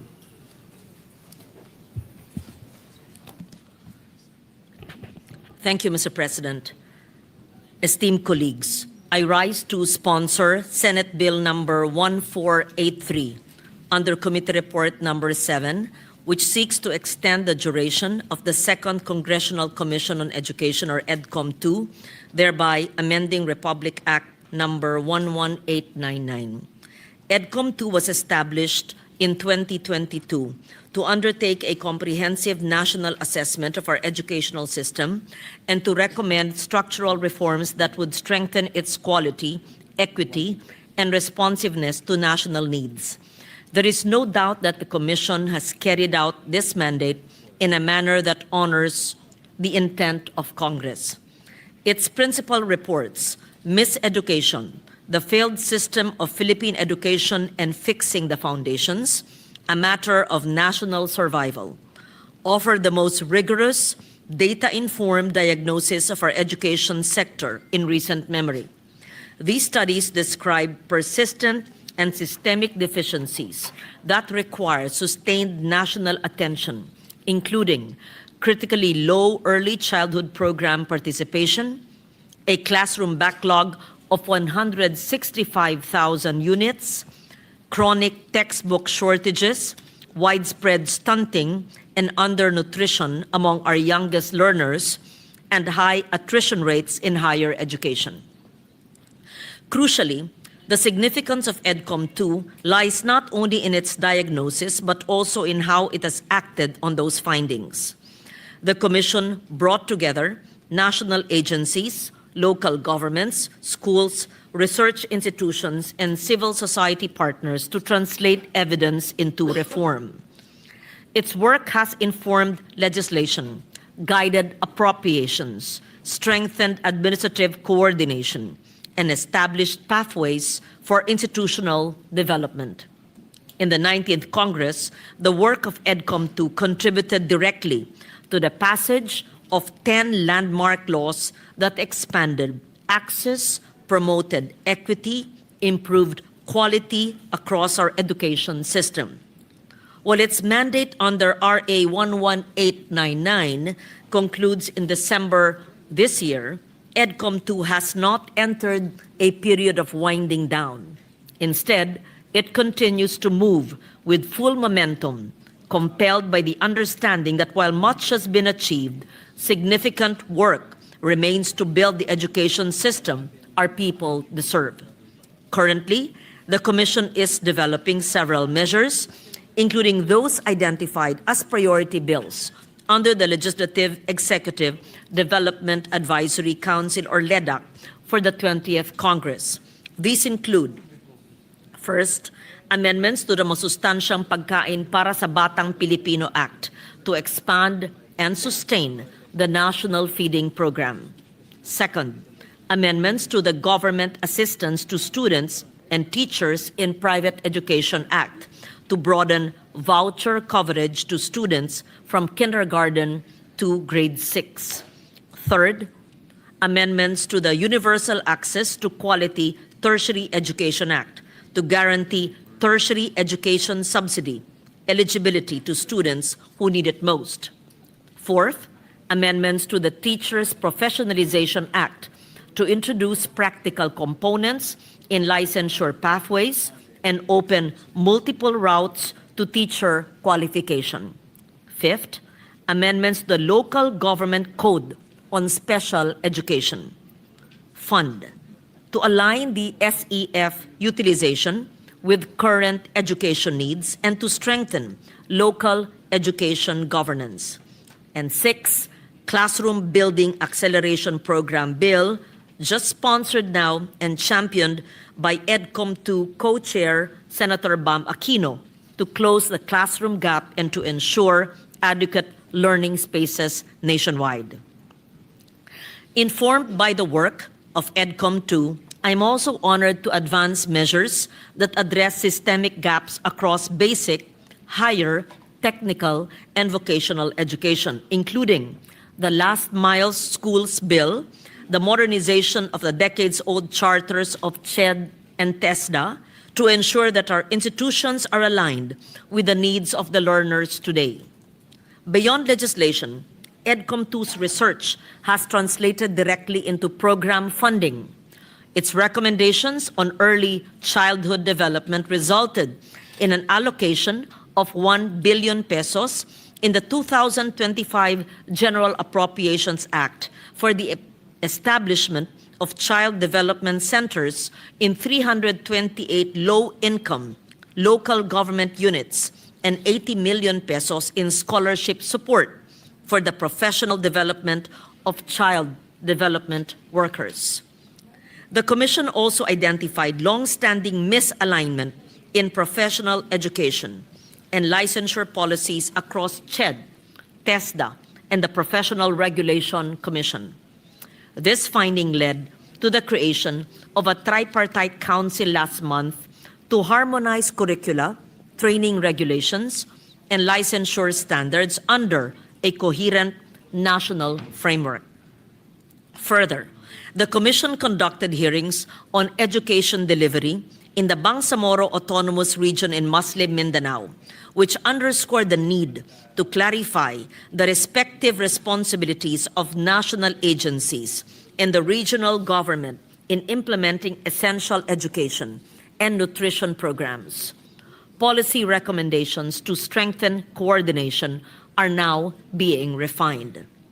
EDCOM 2 also served as a convener, bringing together DepEd, CHED, and TESDA in a historic first joint meeting to address system-wide reforms. As noted by TESDA Director General Jose Francisco Kiko Benitez, the Commission's evidence-based work encouraged agencies to move beyond their own little silos and work towards a more integrated education system. Undoubtedly, EDCOM 2 was the driving force behind the establishment of the Education and Workforce Development Group through Administrative Order Number 36, directly addressing the fragmentation identified in the Commission's Year 1 report and affirmed by the concurrent resolution passed by the Senate and adopted by the House of Representatives. This effective translation of research into reform is precisely what makes the role of EDCOM 2 indispensable. It has functioned both as a think tank and as a coordinating body, building trust and consensus among diverse stakeholders, including agencies, teachers, parents, and policymakers. To ground its recommendations, EDCOM 2 has commissioned 97 research studies, partnered with 91 organizations, conducted 44 workshops and consultations, 32 hearings, 9 site visits, and 3 benchmarking sessions or missions. This work was made possible through the dedication of its secretariat, led by its executive director, Dr. Carl Markey, and supported by its advisory council under the leadership of those who served as commissioners from both chambers of Congress, including this representation, together with Senators Sherwin Gatchalian, Joel Villanueva, Alan Peter Cayetano, Pia Cayetano, Chis Escudero, and Bam Aquino, as well as former Senators Sani Angara and Coco Pimentel, who served during the 19th Congress. While EDCOM 2 is on track to submit its final report and the National Education and Workforce Development Plan as it completes its 3-year mandate, The sustained implementation of its policy recommendations requires continued oversight. The task before us is to ensure that reforms are fully institutionalized.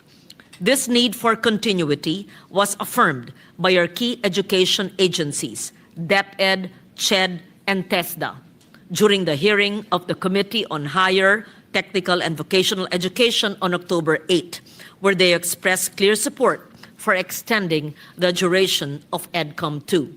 For these reasons, I respectfully submit for the consideration of this August Chamber Senate Bill number 1483, extending the duration of EDCOM 2 for an additional 2 years or until December 2027.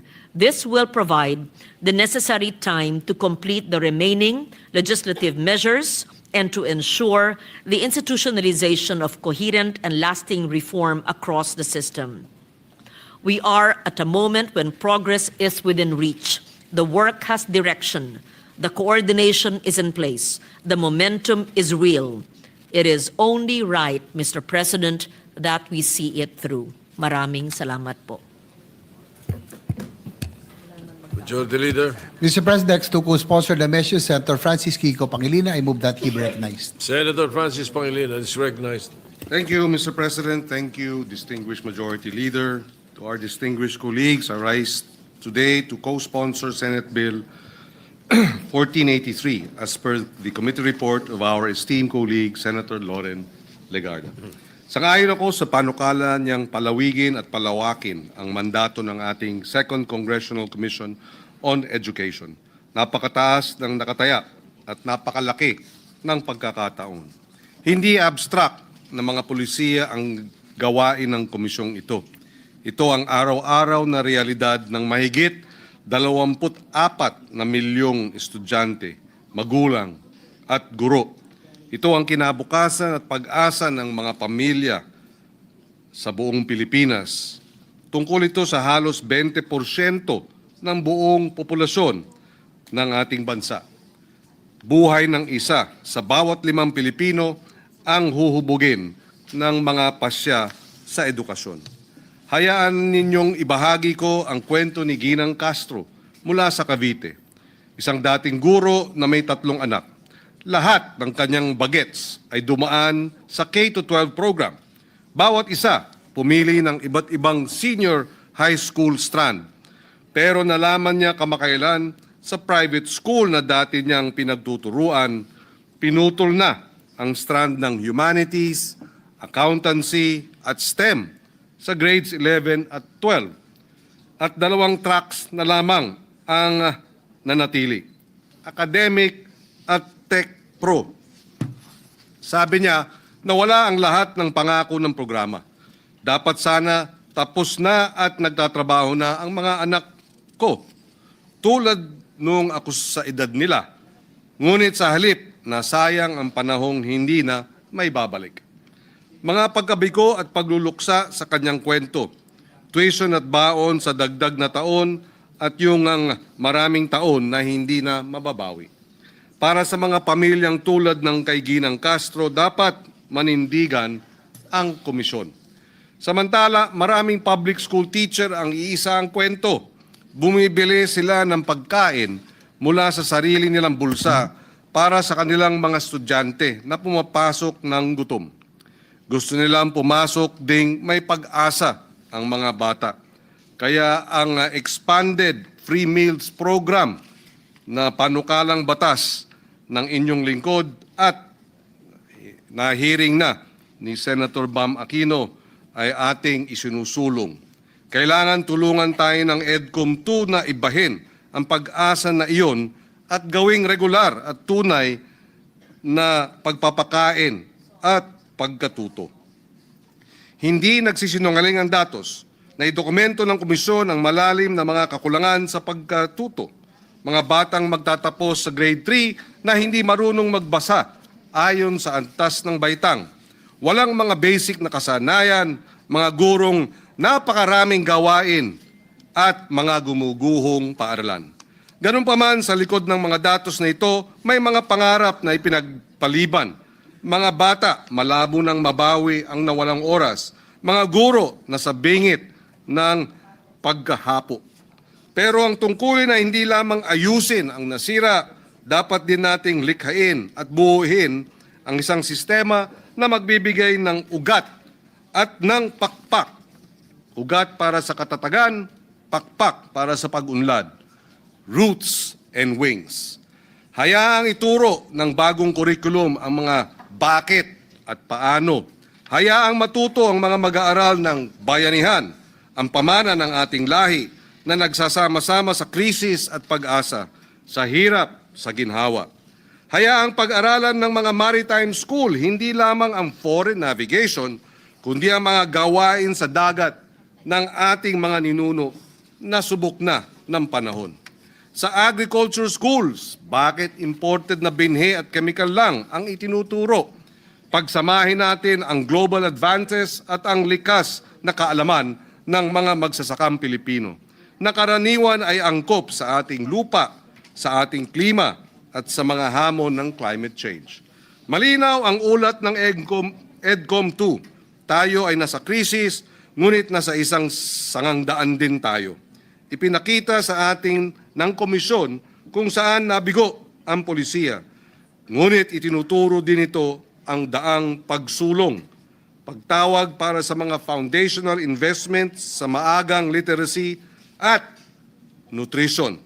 Nutrition nga raw ay foundational sa learning para sa updated at relevant din na curriculum, para sa mga better trained at better supported na mga guro, para sa isang whole of government action. Bigyan natin ang komisyon na ito ng oras, dagdag na kasangkapan at mas malawak na mandato para makumpleto ang mga gawaing nabanggit. Bigyan natin ng hustisya ang mga Castro at ang hindi mabilang na pamilya, guro at estudyanteng umaasa sa atin.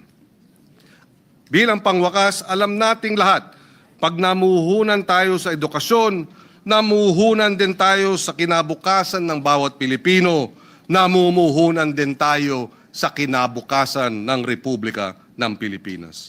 For these reasons, Mr. President, I wholeheartedly co-sponsor Senate Bill 1483 and urge its immediate approval. Maraming salamat. Majority Leader. Mr. President, next to co-sponsor the measure, Senator Joel Villanueva. I move that he be recognized. Senator Joel Villanueva is recognized.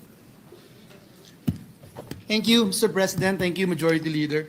Mr. President, I rise to co-sponsor the measure extending the duration of the Second Congressional Commission on Education, or EDCOM 2. We'd like to put on record our sincerest thanks and gratitude to the sponsor, Senator Loren Legarda, for including Senate Bill number 103, filed by this representation, together with Senators Pia and Alan Cayetano and Escudero. Mr. President, as one of the commissioners of EDCOM 2, I have seen firsthand how the Commission has worked tirelessly to understand and fix what is broken in our education system. In just 2 years, EDCOM 2 has completed numerous research studies, consultations, and school visits nationwide. These conversations with teachers, learners, parents, and local leaders have helped us visualize and clearly define and describe the state of our education system, as well as the much-needed interventions. The Commission's Year 2 report, aptly titled Fixing the Foundations, a Matter of National Survival, tells us that the learning crisis is not abstract. 1 in 4 Filipino children under 5 is stunted, and many of our grade 4 learners still struggle to read with understanding or do basic math. These are not just education statistics. They are a warning light for our nation's future. Despite well-intentioned reforms and higher budgets, our students continue to lag in international assessments, such as PISA 2022, where we rank among the lowest in reading, math, and science. The issue is not effort. Mr. President, it is coherence, coordination, and follow-through. Mr. President, EDCOM 2's findings are now crystallizing into actionable reforms.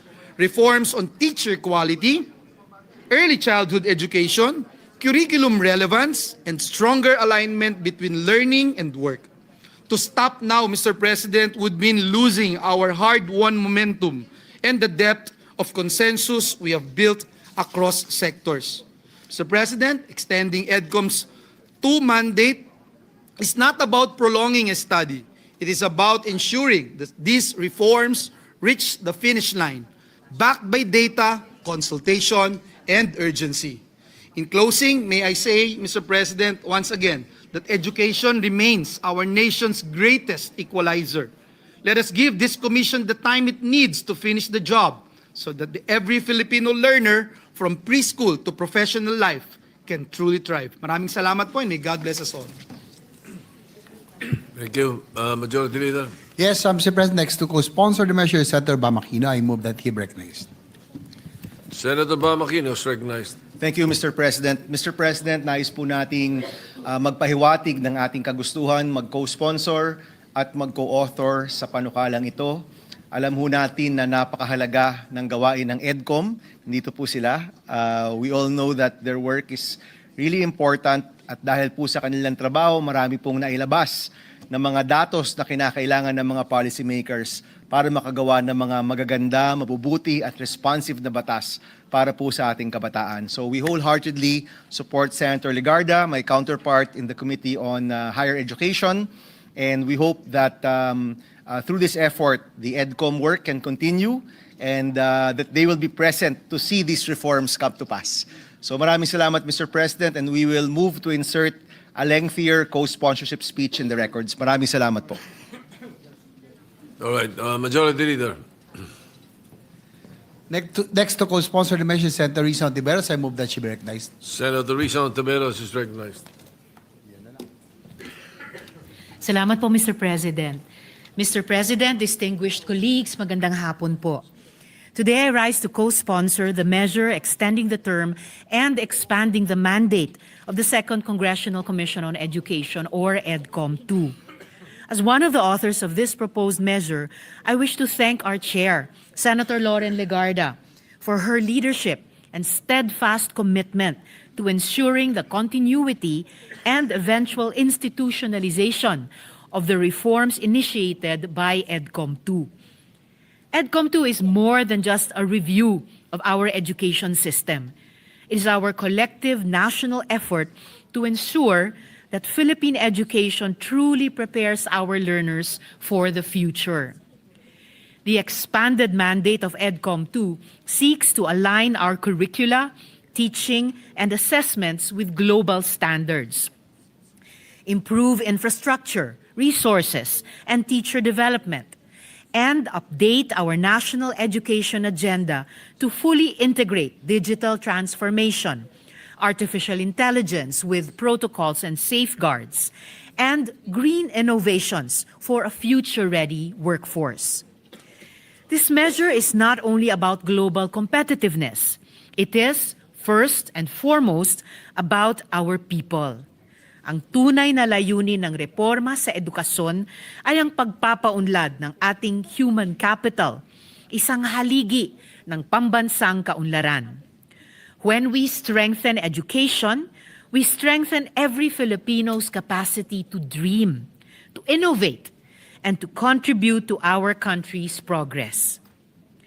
While the substitute bill does not adopt my earlier proposal to transition EDCOM 2 from policy formulation to executive action through the establishment of an education cabinet cluster, I fully acknowledge and welcome the creation of the Education and Workforce Development Group.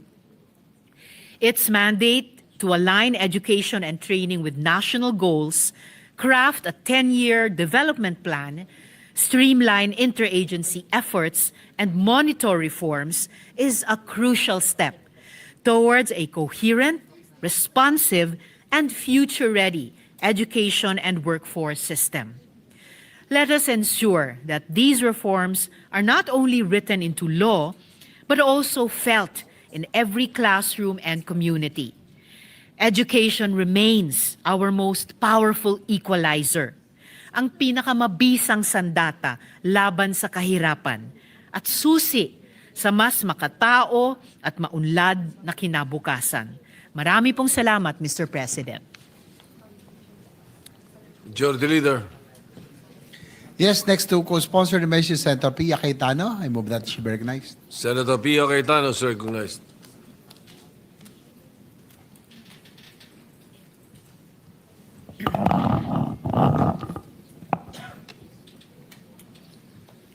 Mr. President, I rise today to co-sponsor Senate Bill number 1483 under Committee Report number 7.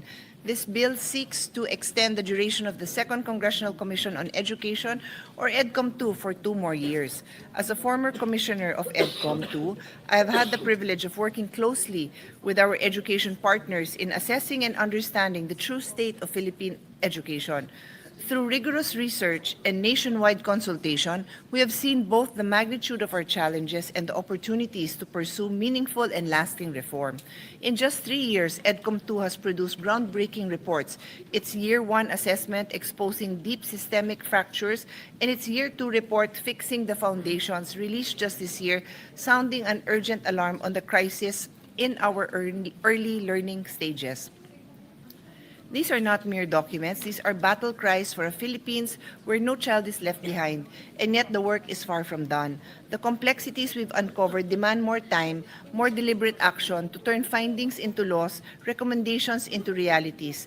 That is why we must extend EDCOM 2 to ensure its momentum carries us through implementation, monitoring, and ultimately measurable progress. EDCOM 2's latest insights, drawn from the 2023 National Nutrition Survey and corroborated by UNICEF data, reveal that 1 out of every 4 Filipino child is stunted. That's 23.6% of our youngest citizens suffering irreversible damage from chronic malnutrition before they even step into a classroom. These figures are not just statistics, they are a call to action. EDCOM 2 is also made it clear education reform begins with investing in people. We cannot expect our schools to deliver quality education if they lack the basic manpower to function effectively. EDCOM 2 found that about half of our public schools do not even have a full-fledged principal. Many schools are also lacking administrative officers, planning and development officers, and guidance counselors, the very positions that keep a school system running smoothly and support the well-being of both learners and teachers. We must see through our investment in this manpower in school heads, admin officers, PDO guidance counselors, and the allied professionals who make inclusive education possible: speech pathologists, occupational physical therapists, and special education teachers. EDCOM 2's report highlights a persistent job skill mismatch in the Philippines, particularly among graduates of technical vocational programs, where nearly 2/3 end up in jobs unrelated to their training. While TVET education increases labor force participation, it does not consistently lead to quality or aligned employment. EDCOM 2 attributes this gap to outdated training regulations, limited industry participation in curriculum design, and weak school-to-work transition systems. These findings underscore the urgent need to align education and training with actual labor market demands, strengthen enterprise-based learning, and ensure that reforms, like those envisioned under EDCOM 2's extended mandate, translate into meaningful employment opportunities for Filipino learners. I also wish to note that the committee report explicitly takes into consideration our bill, Senate Bill number 103, which complements this extension by providing additional mechanisms for education reform and implementation oversight. EDCOM 2 has produced critical studies on learning recovery, teacher quality, early childhood education, higher education governance, and future skills development, studies that have already informed ongoing reforms in curriculum design, teacher training, and interagency coordination. These outputs have strengthened our understanding of what must be done to rebuild our education system after the learning losses caused by the pandemic and years of underinvestment. As the former chair of the Senate Finance Subcommittee that handled the budget of higher and basic education, I've always maintained that education is our country's most powerful and enduring investment. But for that investment to create real and lasting impact, it must be anchored on sound policy, guided by reliable data, and driven by evidence, exactly the kind of foundation that EDCOM 2 provides. As chairperson of the Senate Committee on Sustainable Development Goals, Innovations and Futures Thinking, I view this extension as a reaffirmation of our commitment to SDG 4, quality education. Education is the foundation of all other goals, from gender equality to decent work, innovation, and inclusive growth. Education reform is not a sprint, it is a marathon. By extending EDCOM 2, we ensure that the work we have begun, built on evidence, collaboration, and foresight, continues until it leads to genuine transformation for every Filipino learner. Let us give EDCOM 2 the time it needs to complete its mission and to carry forward the vision of a Philippine education system that is inclusive, future-ready, and world-class. Thank you, Mr. President. Majority Leader. Mr. President, last to co-sponsor the measure, Senator Robin Hood Padilla, move that he be recognized. Senator Robin Padilla is recognized. Maraming salamat po, Ginoong Pangulo, at sa ating pinunong mayoriya. Assalamualaikum warahmatullahi wabarakatuh. Ginoong Pangulo, mga kasama ko mambabatas, magandang araw po uli sa inyong lahat. Tayo pong lahat ay produkto ng 1986 Revolution. Tayo po ay nasa ilalim ng 1987 Constitution. Ang sabi po ng mga eksperto, ang isa daw pong matagumpay na revolusyon ay ito po ang nasasaad. The new government typically implements significant educational reforms designed to align the system and with the new political and social ideology.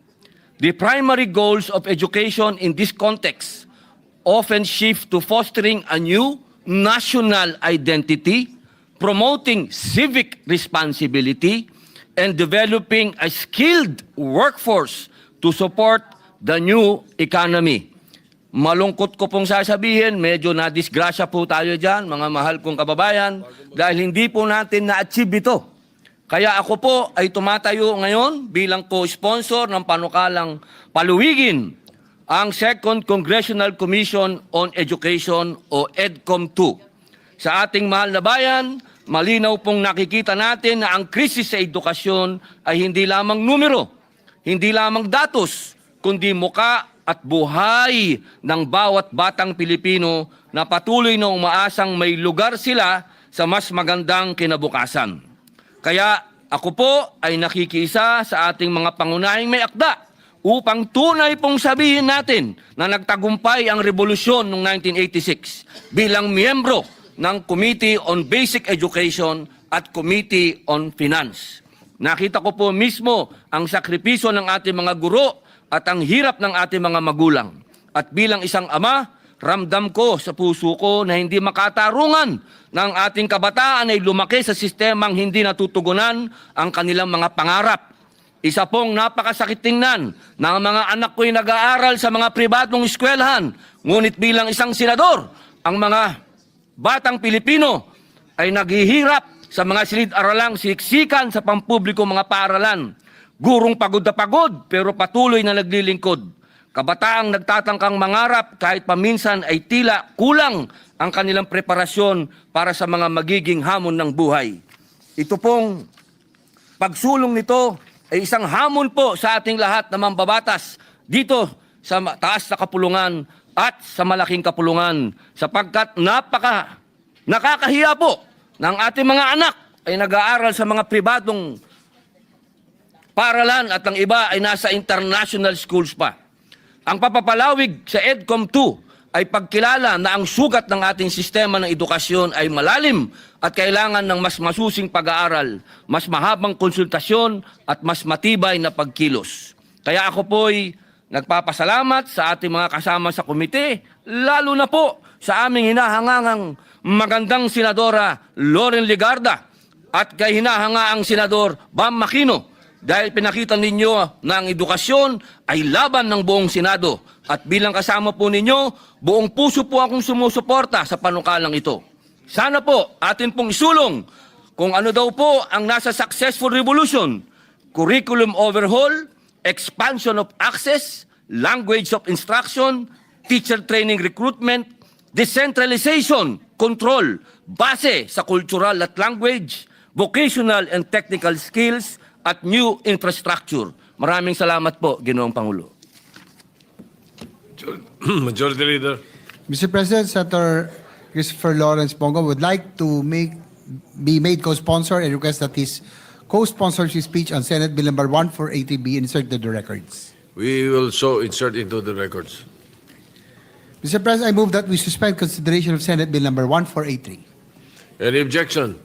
Hearing none, consideration of 1483 is suspended. Mr. President, the gentleman from Palawan, Senator Erwin Tulfo, would like to deliver a privilege speech. I move that he be recognized. The gentleman from Mimaropa is recognized. Thank you, Mr. President. Mr. President, distinguished colleagues, ladies and gentlemen of this august chamber. Ako po ay tumitindig ngayon upang manawagan para sa ganap na proteksyon ng buong kabundukan ng Sierra Madre. Hindi lamang po sa Isabela, sa Hilaga, kundi hanggang sa lalawigan ng Quezon sa Timog. Noong Sabado at Linggo lamang, nang tumama po ang Super Typhoon Uwan sa Luzon, muli nating nasaksihan ang katatagan ng Sierra Madre. Siya lang naman po ang humarang sa unos, pumigil sa hagupit ng hangin at nagligtas ng milyong-milyong buhay sa Luzon. Tahimik po niya ang ginampanan, Mr. President, muli ang tungkulin bilang ating tagapagligtas. Para pong isang ina na ikinubli ang kanyang mga anak sa dapat sanay nakamamatay na hagupit ni Uwan. Yet, Mr. President, despite its immense importance, the Sierra Madre remains under siege. Mining operations continue to carve scars upon slopes. Illegal logging and massive quarrying erode its soil. Infrastructure and resort developments threaten to fragment its forests. Gayong may mga batas naman gaya ng Republic Act No. 9125 o ang Northern Sierra Madre Natural Park Act of 2001 na naglalayong pangalagaan ito, nananatiling kulang at mahina ang pagpapatupad ng mga probisyong dapat sana'y nagpoprotekta sa natitirang likas na yaman ng ating bansa. Kaya naman, Ginoong Pangulo, nanawagan ako na agad suriin at pagtibayin ang pagpapatupad ng proteksyon sa Sierra Madre.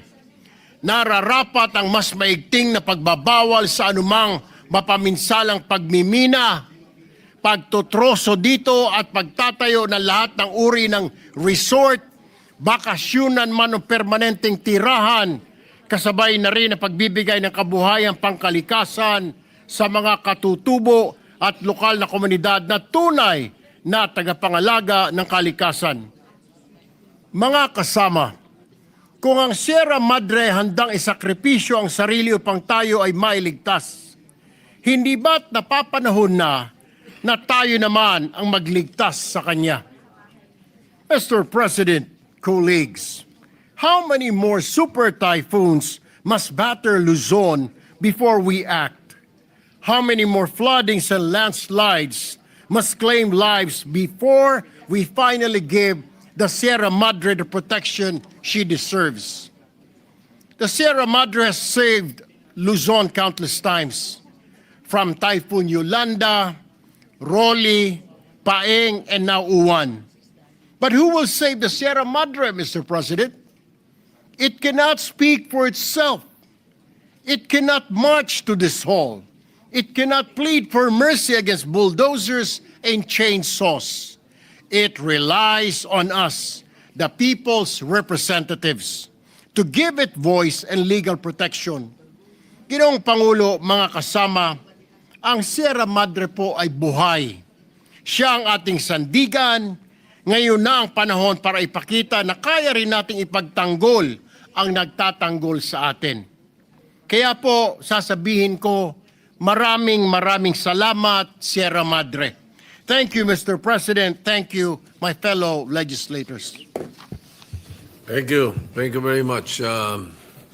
Senator Erwin Tulfo, it is not only once that Sierra Madre has saved Luzon and the Philippines. Yes, Majority Leader. Yes, Mr. President, Senator Rafi Tulfo is seeking the floor for a manifestation of support. Senator Rafi Tulfo is recognized. Thank you, Mr. President. In line with the privileged speech of the Honorable Senator Erwin Tulfo, I would like to raise concerns on the protection of our environment, especially our protected areas. 3 years ago, I expressed my opposition over the Kaliwa Dam project because of the irreversible harm it will cause to the ecosystem of Sierra Madre and because of the affected indigenous communities. Several environmentalist groups further raised their concern on the threat to the lives of 100,000 residents once it's built, as it will be constructed within a zone of two active tectonic belts, the Philippine Fault Zone and Valley Fault System. At dahil nasita ang DNR, sinuspindi ang proyekto. Kung hindi pa nasita, tuloy-tuloy ang proyekto. Inamin ng DNR na hindi pa compliant ang proyekto sa zoning requirements. At the moment, may go signal na ulit sa Kaliwa Dam Project. Dahil ba nabaling na atensyon ng mga tao? Are the concerns of the indigenous people addressed? While the MWSS claimed that only half of the village will be affected, indigenous groups and villagers said the waters would submerge up to 90% of the village, as only houses situated 70 meters and above will be spared. Ito po ang matagal ko nang sinasabi at paulit-ulit. Ang ating DENR ay parati na lang pumapasok pag may kaguluhan na, pag may nadisgrasya na, pag may milyon na ang nasira at marami nang namatay. Reactive at hindi po proactive ang ating DENR. Dapat po ang DENR una sa pagpigil ng pag-aabuso sa ating kalikasan. Pero hindi po ganitong nangyari. Kasi po may nababayaran sa baba para mabigyan ng ECC. Pag walang nagreklamo, everybody happy. Pag may nagprotesta naman, hindi rin agad pinapansin hanggat hindi nag-viral o ma-pick up ng media o sa social media. Anong klaseng sistema meron po tayo? The problem with our environment, Mr. President, is that damages are often irreversible. Kaya dapat prevention ang priority natin, hindi rehabilitation. Dahil years and even decades ang kailangan to bring back any damage to our environment. And the cost is nowhere near any economic advantage that we can gain from some of the projects. And that is why we have the ENIPAST Act, excuse me, or the environment or the expanded National Integrated Protected Areas System Act. These are areas that we recognize as sacred and need absolute protection. But from our experience as Kaliwa Dam, sa resort, sa Chocolate Hills at sa Mount Apo, at sa wind farm energy projects at sa Masungi, ang mga regulasyon ay optional. Depende kung magkaroon ng kadahilanan. Sa magkanong kadahilanan? In some ways. Ang mga environment compliance certificates ay nabibili gaya ng mga birth certificates at diplomas dyan sa recto. I have discussed this matter with my fellow senators who are environment advocates, and they agreed with me that we must review the ENIPAST Act. There's a need to instill better regulatory system.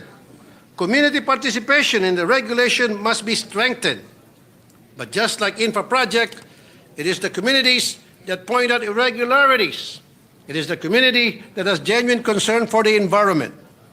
Furthermore, we should include in the prohibited and penalized acts the participation of government officials in the prohibited acts, because the violation of our environmental laws are never committed without the consent or cooperation of a public official. Given po yan palagi. Sa katotohanan, naipakita ko na po kung paano paglaruan ang mga miyembro ng DNR, PAMBI, NCIP at iba pang ahensya para makakuha ng kakayanang babuyin ang ating protected areas. While the right price and the right friends, anything is possible. Meaning, walang imposible if the price is right. Oras na para bisitahin natin muli ang INIPAS at iba pang batas para wakasan ang ganitong klaseng bulok na sistema. With this, I commend and give my full support to the privileged speech of the good Senator Erwin Tulfo. Thank you, Mr. President. Majority Leader. Yes, Mr. President, likewise, I would like to support the privileged speech of Senator Tulfo. I'm also and I have seen how these developers, Mr. President, I have encroached into the Upper Marikina River Basin Protected Watershed. Ito po dapat ang parte ng Sierra Madre na nagpo-protection sa atin po sa Metro Manila. And dati po kami nagmo-motocross dyan. We're going, especially during the COVID time. Kahit saan po nakakapunta kami sa Sierra Madre. But lately, in the last few days, hindi na po kami pinapayagan. May mga guardian tumipigil at may mga development na po.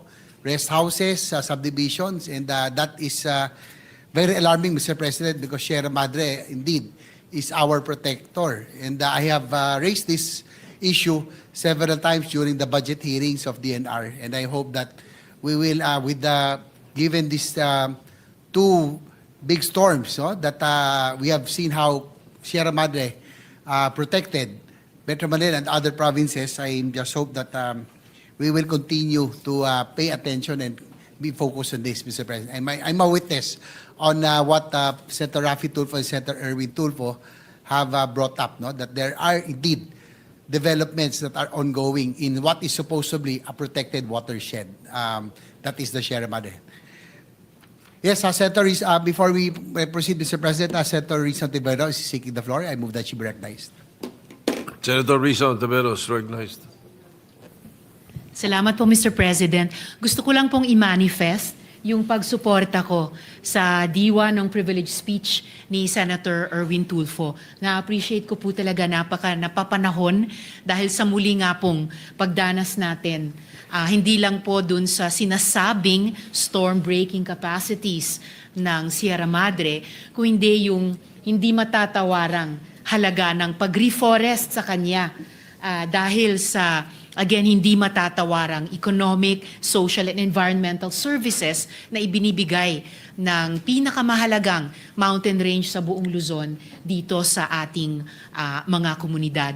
At naglulook forward po ako na makipagtrabaho sa mabuting Ginoo mula sa Palawan sa mga kaugnay na panukalang batas sa mga susunod na panahon. At sa panahon din ngayon na papasok po tayo sa plenary interpellations at proposal of amendments sa ating budget para sa taong 2026.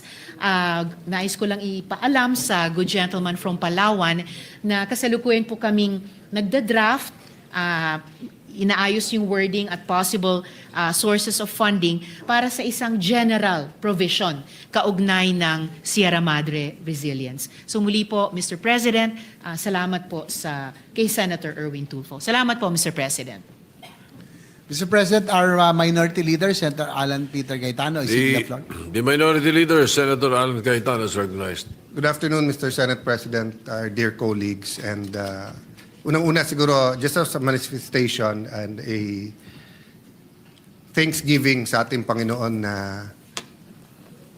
yung nakita nating laki ng bagyo.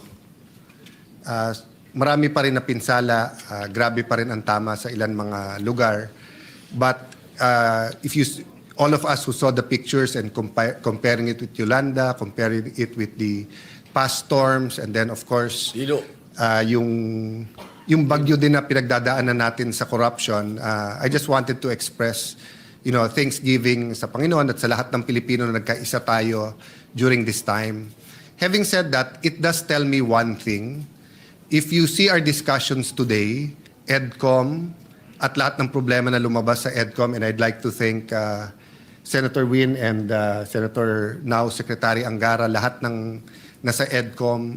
Kayo po ni former Senator Edgardo Angara sa EDCOM 1. Pinag-usapan din natin yung classroom kanina, ngayon naman Sierra Madre.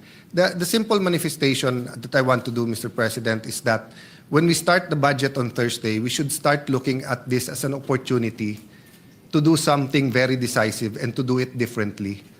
So usually every year we try to do it better.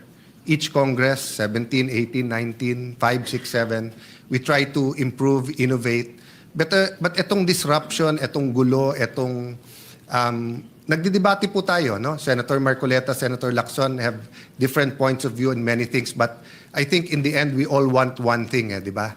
You know, pag nagdadasal po tayo, sabi, your kingdom come here on earth as it is in heaven. At yung kingdom ng Panginoon ay maayos. So the manifestation that I want to make is that I look forward to working with all of you sa budget. But sana ma-convince din natin yung executive department at saka yung House of Representatives, lahat ng ating kababayan, na we have to do things differently. If we have to ban all these kinds of development from Sierra Madre, let's just do it.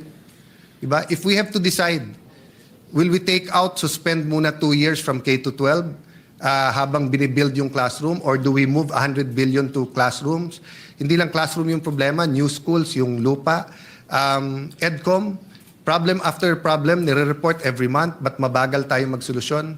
We took out 200 billion from DPWH, almost 300 billion. Ngayon, 50% daw, overpriced. So all of this doesn't have to lead to frustration. All of this can lead to opportunity na, sige, so I put it this way, kanina may nakasalubong akong congressman. Sabi ko, pare, anong pinakagusto mong kumpanya sa Pilipinas? Is it San Miguel? Is it Ayala Corp? Is it PLDT? If I tell you gather 100 people today at bilhin natin, siguro kahit 1,000 taong kunin mo, hindi natin mabibili, di ba? Pero halimbawa, nagkaskandalo yung kumpanya na yan. Bumaksak yung stock nila. At kayo, marami kayo, may cash kayo. Baka mabili nyo.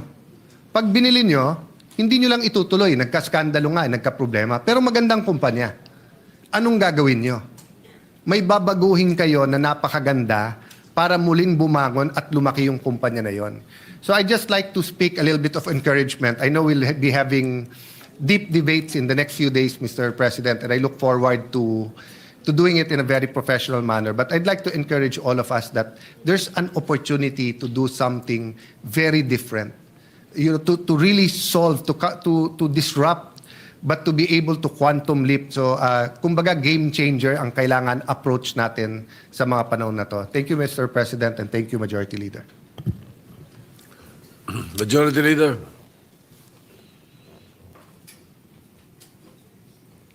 Mr. President, I move that we refer the privilege speech of Senator Erwin Tulfo and all the interpretation manifestation thereon to the Committee on Environment, Natural Resources, and Climate Change. Any objection? Hearing none, the motion is approved. So referred.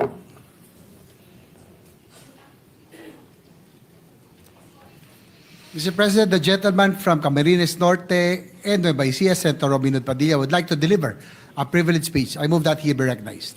Senator Robin Padilla is recognized. Maraming salamat po, Ginoong Pangulo, at sa ating pinunong mayorya. Assalamualaikum warahmatullahi wabarakatuh. Ginoong Tagapangulo, mga ginagalang kong kasamahan sa Senado, ako po ay tumitindig sa pulpitong ito ngayong hapon sa bisa ng personal at kolektibong pribilehiyo. Sa mga nagdaang linggo at buwan, sunod-sunod pong sinubok ang ating bayan. Hindi pa man nakakabangon ang ilang lugar sa pagyanig ng lupa, nasundan na agad ng pagbagyo at pagbaha. Sa aking pagpunta kamakailan sa Cebu, nakita ko ang dalawang muka ng sakuna, ang bigwas ng lindol at hagupit ng bagyo. Magkasunod nilang winasak ang bayan. Mga pader na bumigay, mga bahay at mga establishmentong pinaghirapang itaguyod ng ilang taon ay gumuho. Mga sasakyan na nagkapatong-patong at mga komunidad na hanggang ngayon ay nababalot pa rin ng takot at pangamba.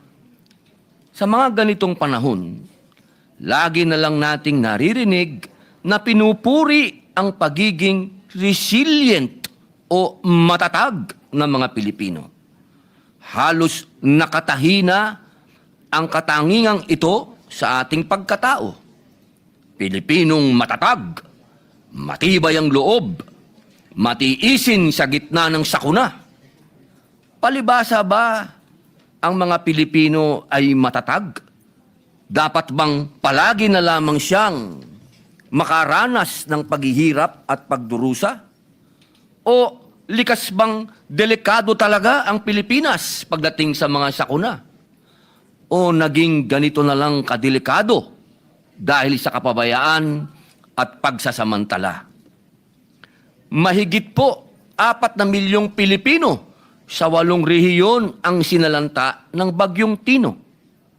Mga ari-arian, mahigit 155,000 bahay ang naitalang nawasak, 155,000. At ang naitalang pinagsamang halaga ng pinsala sa agrikultura at infrastructure ay tinatayang nasa 337.6 million at baka tumaas pa. Ang isang hindi katanggap-tanggap at pumupukaw sa dibdib ng bawat Pilipino ay ang mahigit 200 ang naitalang nasawi. Kinain ng putik na lagpas tao at mahigit 100 ang nawawala at mahigit 500 ang sugatan. Habang bumabangon pa lamang ang iba nating mga kababayan at mga institusyon sa nagdaang bagyo, dumating naman ang Bagyong Uwan na nanalanta sa mahigit 2 milyong Pilipino sa 15 rehiyon. Sa kasalukuyan, mahigit 800,000 ang nasa evacuation centers. 6 ang naitalang nasawi at tinatayang mahigit 4,000 bahay ang napinsala. Naulat din ang pagbaha sa mahigit 200 lugar, habang halos 300 bahagi ng kalsada at higit sa 50 tulay ang hindi madaanan sa kasagsagan ng bagyo. Nakaranas din ng pagkawala ng kuryente at supply ng tubig sa mahigit na 400 lungsod at munisipalidad. Kasama na po ang aking probinsyang Camarines Norte. Sa mga karanasan nating ito, nabunyag na naman ang katiwalian sa mga proyekto. Mga maninipis at tinipid na poste ng gusali, mga seawall na madaling masira at bumigay, ang katagang flood control ghost projects pala ay hindi lamang ghost sa kadahilan ng hindi sila nakikita at nararamdaman, kundi dahil mumultuhin tayo ng mga ito sa tuwing magkakaroon ng kalamidad. Mumultuhin tayo ng kapabayaan at katiwalian na pinabayaan nating manuot sa sistema. At kung may dapat tayong mapagtanto sa lahat ng ito, iisa lang ang katotohanan. Hindi kalikasan ang may problema. Sistemang bulok at palpak. Kung matatagman ng ating mga mamamayan, hindi po yun nangangahulugan na kailangan nating hayaang dumanas sila ng hirap sa bawat sakuna. Ang resilience na ginagayak ng bawat Pilipino bilang isang tatak ng karangalan ay naging tabing na din na nagkukubli sa kawalan ng pananagutan. Bilang mga mambabatas, tungkulin nating itaguyod sila. Ibsa ng bigat na kanilang dinadala. Mas lalo pang palakasin ng kanilang loob at patatagin ng kanilang diwa. Our people deserve more from us. Hindi salita, hindi grandstanding, kundi sa gawa. Tunay na malasakit at tapat na paglilingkod. Kaya po noong Setyembre pa lamang, isinusulong ko na ang Senate Bill number 1299 o Mahiya Naman Kayo Act na naglalayong ganap na alisin ang ekwasyon, ang panghihimasok ng mga mambabatas sa pagtukoy, pagpopondo at pagpapatupad ng mga proyekto. Layon din ng panukalang ito na patatagin ang koordinasyon ng national government sa mga local government units. sa mga infrastructure projects na itatayo sa kanilang mga lugar. Kung ang isang proyektong pang-infrastructure ay itatayo sa isang probinsya, munisipyo, syudad o barangay, dapat ito ay alam ng mga local government officials doon. Hindi na pwedeng surprise na lang ang mga proyekto na ikagugulat ni governor, ni mayor o ni kapitan.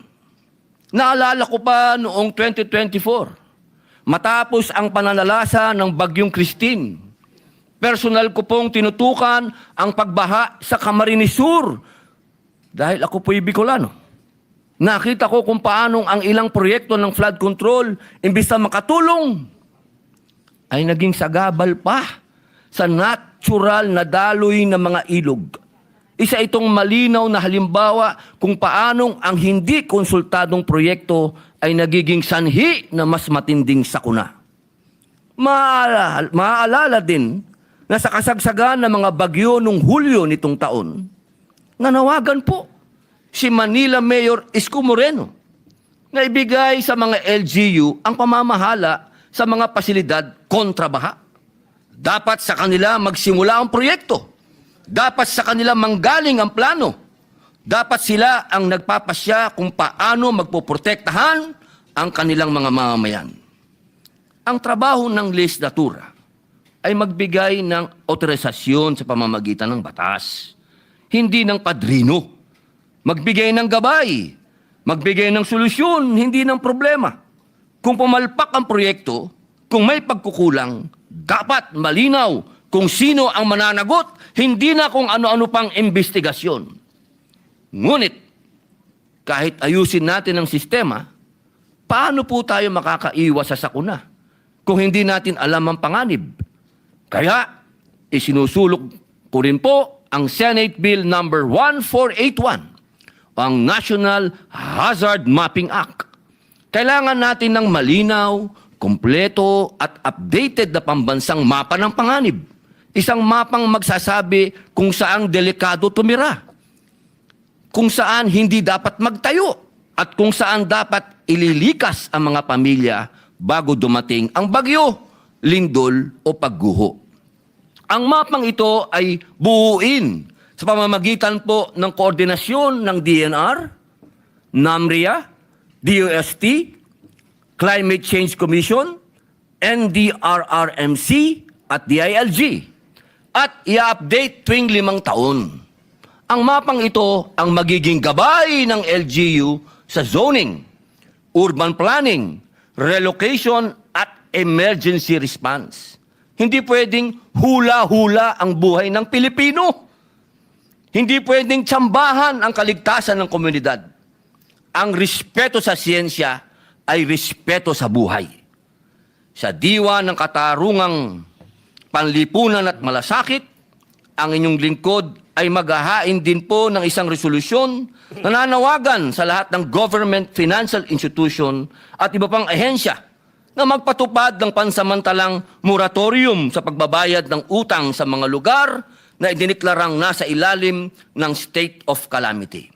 At humihikayat sa mga pribadong bangko at institusyon na makiisa sa diwang ito. Sa ganitong sitwasyon na labis na silang sinubok ng panahon, huwag na natin pong dagdagan pa ang kanilang pagkalugmok. Ako rin ay nananawagan sa ating pamahalaan at sa mga kapwa lingkod bayan na pawiin muna ang mga labis na formalidad, masalimuot na proseso, at mahigpit na requirement sa pagbibigay ng serbisyo sa ating mga kababayang labis na naapektuhan ng kalamidad. Sa panahon ng pangangailangan, ang agarang tulong ay hindi dapat hadlangan ng masyadong maburokrasyang pagkilos dahil ang bawat segundo ay mahalaga sa buhay at pagbangon ng ating mga mamamayan. Huwag nating gawing normal ang pagtitiis, ang pag-akyat sa bubong, ang paglusong sa tubig baha at putik na may panganib na makuryente. Sa makatwid, hindi palibasay sila'y matatag.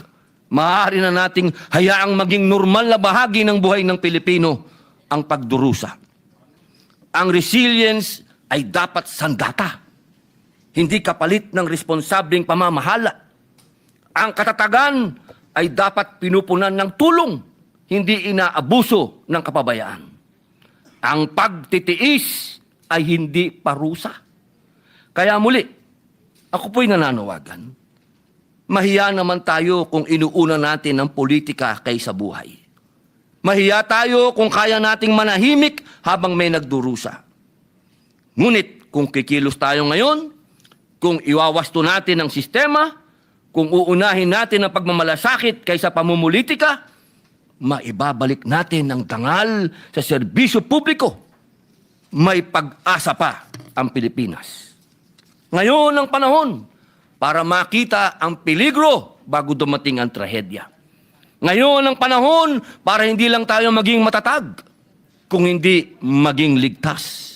Ngayon ang panahon para protektahan ang buhay ng Pilipino, hindi ang kapangyarihan. Mga kasama, mga kapwa ko lingkod bayan. Sa akin pong pag-ikot, kitang-kita ko po ang hindi ko po maipaliwanag sapagkat hindi na po kailangan ng matinding research o mga scientists kung anong naging problema dito sa ating bayan, ba't maraming namamatay. Saan po kayo nakakita na mga riverbed may nakatirang tao? Mga daanan ng tubig, ginawang tirahan ng tao at ginawa pang barangay. Siguro naman po mga kasama, kitang-kita na natin kung saan ang problema. Ang kailangan po natin ngayon ay political will. Kailangan po natin talagang ipabatid sa ating mga kababayan na hindi po tinitiran ang riverbed at hindi po tinitiran ang mga ilalim ng tulay. Hindi po tinitirahan at hindi po pwedeng gawing barangay ang daanan ng tubig na inukit ng kalikasan. Yaang pong mga lugar na yan, sa matagal na panahon, 1,000 taon, yaan po ay daanan ng tubig. Kaya mga kasama, pagbutihin pa natin, dahil ka nga ng aking yumaong ama, ang tunay na karangalan ng tungkulin ay nasusukat hindi sa karangyaan ng posisyon, kundi sa malasakit, serbisyo, at pagsasakripisyo ng sarili para sa pinaglilingkuran. Maraming salamat po. Majority Leader. Mr. President, I move that we refer the privilege speech of Senator Padilla to the Committee on Environment, Natural Resources, and Climate Change. So move, Mr. President. Any objection? Hearing none, so referred. Mr. President, the Jet Lady from Antique and Malabon, Senator Lauren Legarda, would like to deliver a privilege speech. I move that she be recognized. Senator Lauren Legarda is recognized. Thank you, Mr. President. At the outset, I would like to commend our colleague, Senator Erwin Tulfo, for his privileged speech, and Senator Robin Padilla as well, both their privileged speeches on the environment and how we must nurture nature. So count this, Mr. President, as strike 3 on the environment. Typhoons Tino and Uwan had claimed hundreds of lives. Typhoon Tino, 232 lives and affected over 4 million Filipinos. Typhoon Uwan, still unfolding, has already left more than 6 dead and displaced 2.4 million. Cebu and Negros were the worst, with 150 fatalities for Cebu, followed by Negros Occidental with 42, Negros Oriental with 21. These tragedies hit close to home, barely 2 months after a 6.9 magnitude quake in the same region that claimed 79 lives. This is nature speaking to us clearly. Our growth has outpaced our safeguards. Beyond the natural calamities, unchecked mining and reclamation, deforestation and illegal logging, unregulated construction, uncontrolled urban sprawl into no-build zones, poor solid waste management, corruption in infrastructure, and government clearances have eroded the very foundations of safety and sustainability, including the fact that we do not follow the no-build zones, that we do not follow the NAMRIA maps where it clearly dictates where to build and not to build. For decades, we've answered floods with concrete, higher walls, longer dikes, deeper drains. Yet every storm proves that concrete alone cannot protect us, especially when it's weakened by corruption, flawed clearances, or lost as ghost projects. The Department of Environment and Natural Resources Water Resources Management Office recently evaluated over 4,000 flood control projects nationwide. The findings are alarming. 42% were problematic, unconstructed, duplicated, or already existing. Nearly 30% were poorly situated, dikes that block natural river flow, protect idle lands, or redirect water into communities. Some projects the DNR confirms were reclamation in disguise, converting riverbanks and wetlands into land development zones. Even more alarming, the DPWH admitted that many flood control projects lacked environmental clearance certificates, despite being environmentally critical and high risk. Worse, the agency itself acknowledged that some of these structures have actually worsened flooding and, in fact, should be dismantled altogether. We spent billions for safety. Instead, we engineered vulnerability. To this, science tells us what experience has long confirmed. Flooding cannot be solved by fighting nature. It can only be managed by working with it. The UP Resilience Institute urges a shift from rigid mega projects to flexible, nature-based, science-driven systems. At its core, flood protection should begin not with cement, but with soil, trees, and ecosystems, a layered defense shaped by nature's design. Upstream, we must restore our watersheds. Our forests are the first line of defense. When watersheds fail, everything downstream suffers. Reforest degraded mountain slopes with native tree species. Establish bamboo and vetiver groves along riverbanks to anchor soil and slow runoff. Encourage small catchment ponds and contour farming to retain rainwater and reduce erosion. Protect existing forests from illegal logging, mining, and encroachment. Along our rivers, we must restore their room to breathe, reconnect floodplains, and rehabilitate riparian buffers. Restore wetlands that once acted as natural sponges, absorbing excess water during storms. Replace hard concrete embankments with eco-engineered alternatives. Gabions and coconuts reinforced with deep-rooted vegetation that stabilize slopes naturally while supporting biodiversity. Stop converting riverbanks into commercial or residential zones. In our cities, we must allow water to find safe paths instead of forcing it underground. Build sponge infrastructure, permeable pavements, bioswales, rain gardens, and retention parks that absorb runoff instead of channeling it. Promote green roofs, urban tree planting, and household rainwater harvesting systems. Enforce strictly the Ecological Solid Waste Management Act because every clogged canal begins with a single piece of plastic carelessly discarded. Respect and observe the National Building Code's no-build zones and follow the NAMRIA maps, which is said to have been distributed to all local government units. Stop granting exemptions for politically connected persons. And along our coasts, we must bring back the mangroves and seagrass beds that shield us better than any seawall ever could. To make this happen, governance must evolve as much as our climate has.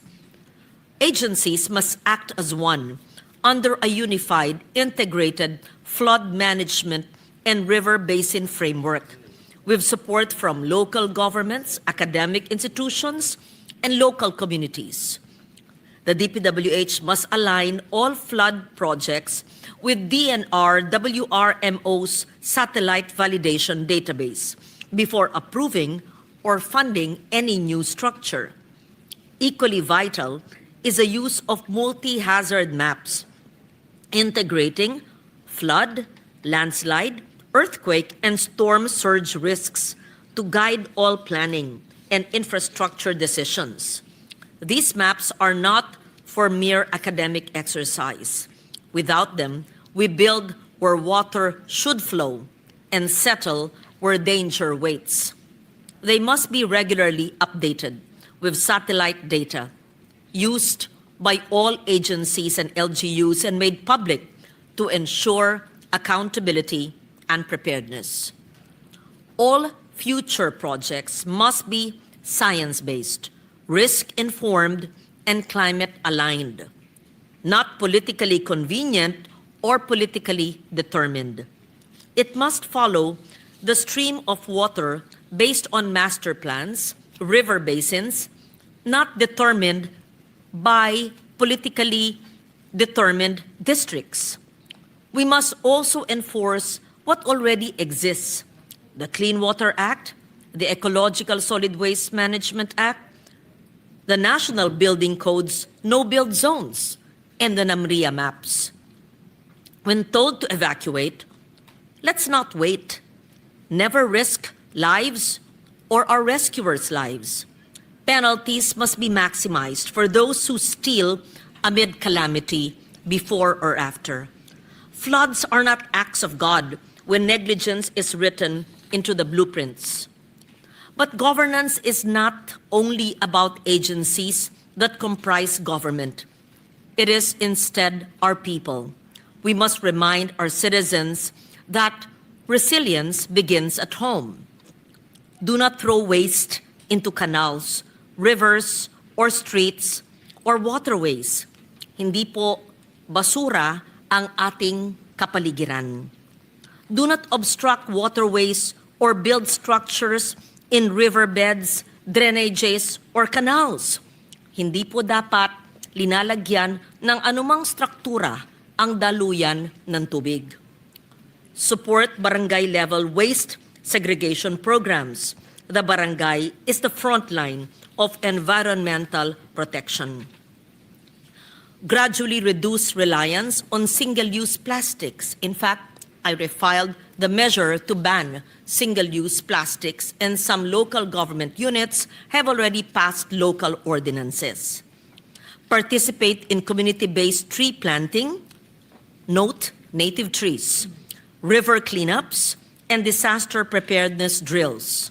Needless to state, every dike that collapses is not only a failure of construction, it is a failure of imagination. At the end of the day, flood control should not be measured by how many walls we build, but by how many lives and ecosystems we protect. The legacy of Tino and Uwan should not be another round of bidding for quick repairs, but a nationwide realization that resilience cannot be engineered slowly by concrete. It must be grown, restored, and sustained. We cannot keep reacting to typhoons or floods. We must live with them wisely, with foresight, science, and the guidance of nature. Harmony begins where greed ends and where governance works with nature. At the end of the day, Mr. President, the best flood control is nurturing nature, protecting our watersheds, protecting our forests and not logging them, and protecting the mangroves that are the best buffer and defense against storm surge. Thank you, Mr. President. Majority Leader.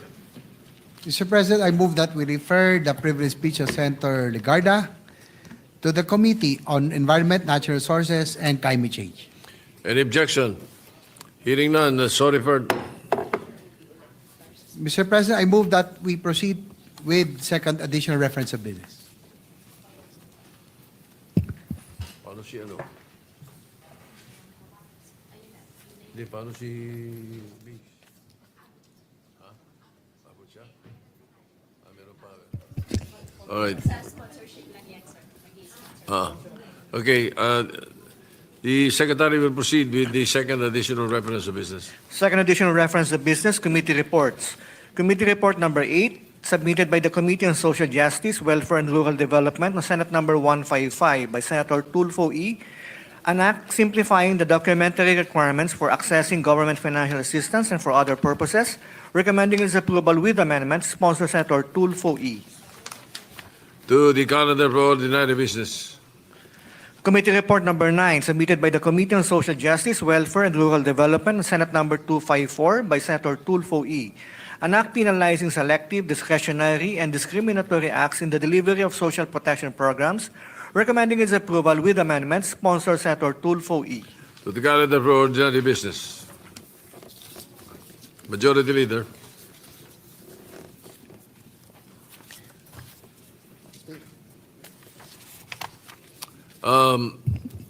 The session is suspended before we recognize again the Majority Leader.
Mr. President, Majority Leader. I move that we transfer from the calendar for ordinary business to the calendar for special orders, Committee Report number 8 on Senate Bill number 155. This is the bill on the Simplified Government Aid Access. So move, Mr. President. Any objection? Hearing none, motion is approved. Mr. President, I move that we consider Senate Bill number 155 under Committee Report number 8. Any objection? Motion is approved. Consideration of Senate Bill number 155 is now in order. The Secretary is directed to read the title of the bill without prejudice to inserting into the records the whole text thereof. An act simplifying the documentary requirements for accessing government financial assistance and for other purposes. Majority Leader. To sponsor the measure, I move that we recognize Senator Erwin Tulfo, the chairperson of the Committee on Social Justice, Welfare, and Rural Development. So move, Mr. President. Hearing no objection, Senator Erwin Tulfo is recognized to sponsor the measure. Thank you, Mr. President. Mr. President, my dear colleagues, today I rise before you to sponsor a measure that aims to make government assistance accessible not only in law, but in practice. I humbly seek your support for the passage of Senate Bill number 155 under Committee Report number 8, an act simplifying the documentary requirements for accessing government financial assistance and for other purposes. This measure seeks to remove one of the most persistent barriers faced by millions of Filipinos, the burden of unnecessary and excessive documentary requirements. Alam po natin na sa bawat programang pang-ayuda ng pamahalaan mula sa medical assistance, burial assistance at iba pang financial assistance, ang isa sa mga pangunahing reklamo ng ating mga kababayan ay ang sandamakmak na hinihinging requirements bago mabigyan ng ayuda. Birth certificate, barangay clearance, certificate of indigency, certificate of residency. Minsan kailangan pa ng photocopy, notary public certification from multiple offices. Hingi lang po ng konting ayuda, kailangan pa po ng diploma, kailangan pa po ng mga kung ano-ano pa, marriage contract. Sa proseso pa lang na yan, ubos na po ang oras, pamasahe at lakas ng mga Pilipinong higit nangangailangan ng tulong. Mr. President, my dear colleagues, our goal is simple: to bring government assistance closer to Filipino people without drowning them in bureaucracy. The people who need help the most are often the ones who struggle to make complex, burdensome paperwork. Many of them don't have IDs, residence certificates, or proof of income because poverty makes it hard for them to get these documents. It is not enough to have programs in place. We must remove red tape that bars access to them. The process should be compassionate, not bureaucratic. Hihingi lang po ng pampalibing 5,000 ang ibibigay ng pamahalaan, kailangan pa ng katakot-takot na papeles. Kung kailangan niya na pong dalhin ang baul para sa mga papeles na ito ay kailangang dalhin daw.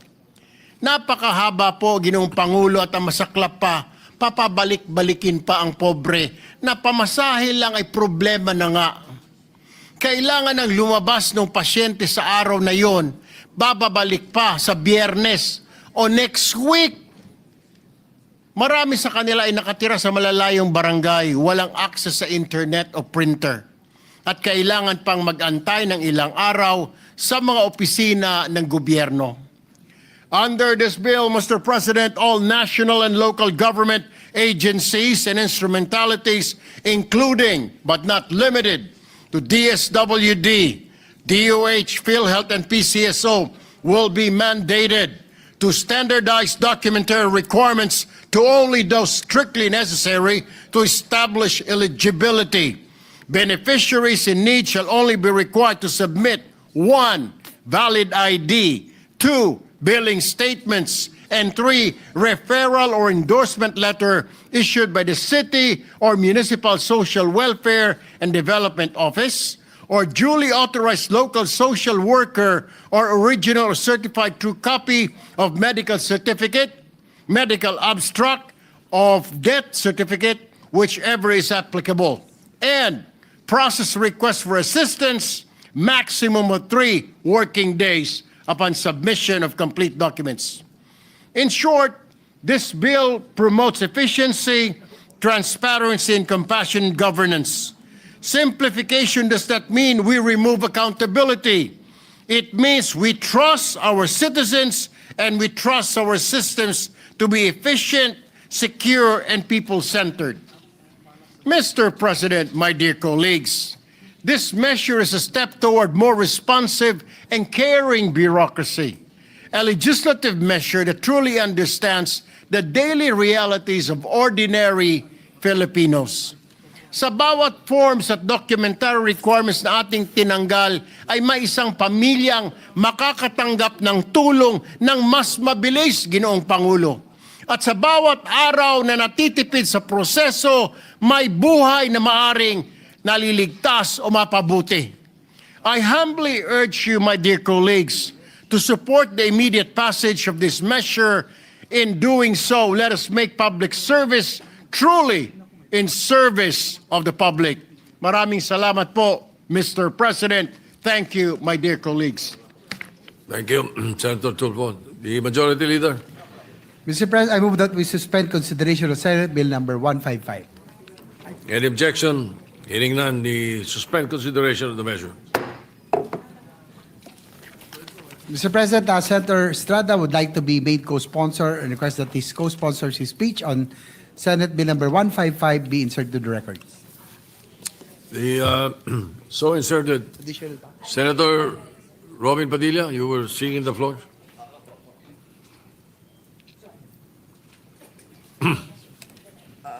Likewise, Mr. President, before we proceed to the third additional reference, let me congratulate our Majority Leader for receiving the Grand Cordon of the Order of the Rising Sun.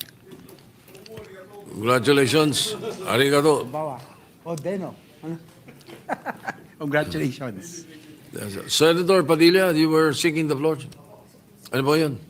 Maraming salamat po, Ginoong Pangulo. Nais ko lamang pong batiin ang ating pong una, siyempre po, si Senator Erwin Tulfo doon po sa kanyang talumpati patungkol po sa pinagdadaanan ng ating mga kababayan sa paghingi po ng tulong sa gobyerno. Totoo po ito. Kaya po minsan, nanggagaling na po sa bulsa ko. Minsan, dahil sa dami po nang inihingi, ako na lang po ang nagbibigay. Kaya ako po yung nagpapasalamat at naisip po ito ng ating dating kalihim po ng DSWD. Dahil siya lang po talaga ang magsasabi ng katotohanan dito. Kaya binabati ko po siya. Pangalawa po, nais ko pong batiin ang bagong samurai. Ang aking pong, ang aking pong lakan, Senator Mig Subiri. Ako po'y saludo sa inyo. Lahat po ng martial artist dito ngayon sa Pilipinas ay sumasaludo po sa inyo. Yun lamang po. Maraming salamat po. Yes, Majority Leader, the Thank you, original Mr. one. President. First of all, Senator thank Subiri. you. I would like to thank Senator J.V. Ercito for pitching in for me today. I'll give a full report, Mr. Senate President, on the award that was given me today. I am still speechless because I was with the Emperor of Japan just this morning. Yung pantalon ko, yun yung suot ko eh. Kala ko nga, papasok na ako, naka-white tie. Sabi ko, dire-diretso na ako, nakasama yung mga award. But he gave his deepest and sincerest condolences to the death of the Filipinos that died these last two typhoons. And that really touched my heart, Mr. President. So I'll put my thoughts on paper and deliver a report to the Senate, hopefully either the next couple of days or by Monday. I'm also waiting for the official photo. Baka walang maniwala sa akin. But I'm happy that I'm here in the Senate. And thank you, Mr. President, for your patience. Maraming salamat po. Thank you. All right. So you're sure you are a samurai and not Ronin?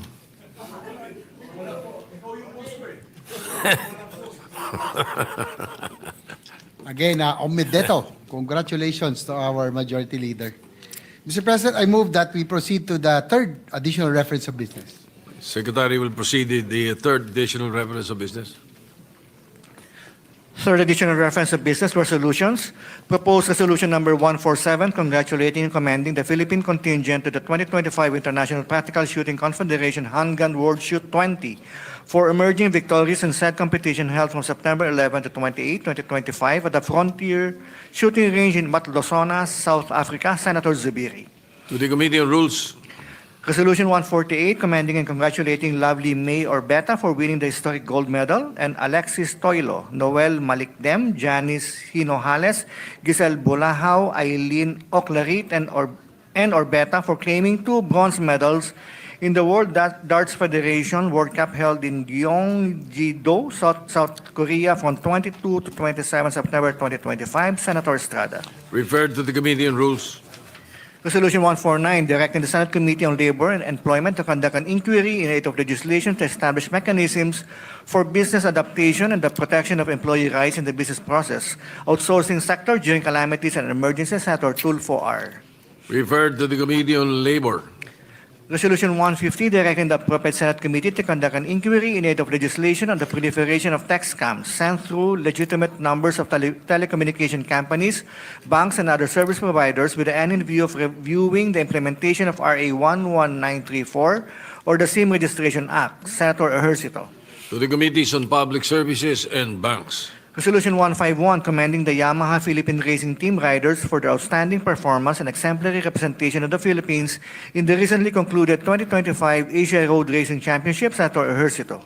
To the Committee on Rules. Resolution 152, directing the appropriate Senate Committee to conduct an inquiry in aid of legislation on the situation of sick persons deprived of liberty, with the end in view of ensuring their right to health, access to humane conditions of detention, and strengthening the institutional mechanisms for compassionate release and adequate medical care. Senator Tulfo E. To the Committee on Justice. Please proceed with the fourth additional reference of business.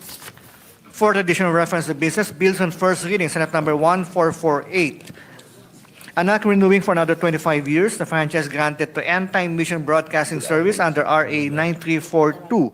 An act granting the End-Time Mission Broadcasting Service a franchise to construct, install, establish, operate, and maintain for educational and commercial purposes radio and television broadcasting stations in the Philippines. Senator Ejercito. To the Committee on Rules. Senate number 1449, an act modernizing the Technical Education and Skills Development Authority, repealing for the purpose RA 7796, otherwise known as the TESDA Act of 1994. Senator Villanueva.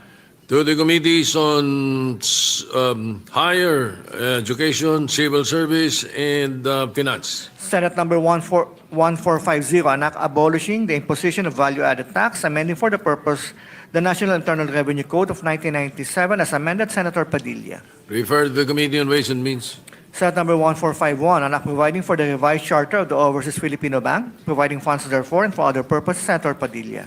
To the Committee on Banks, Migrant Workers, and Finance. Senate number 1452, an act abolishing the Philippine International Trading Corporation and for other purposes. Senator Marcos. To the Committees on Trade, Civil Service, and Finance. 1453, an act prohibiting the unlawful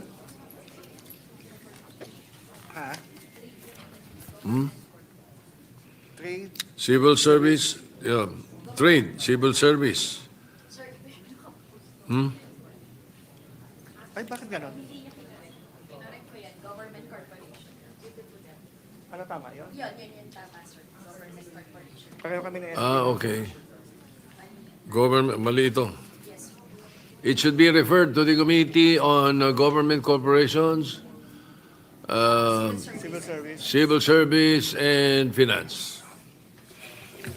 Senate number 1453, an act prohibiting the unlawful lending, borrowing, or fraudulent use of licenses, permits, and other concessions granted by the state, providing penalties therefore and for other purposes. Senator Tulfo E.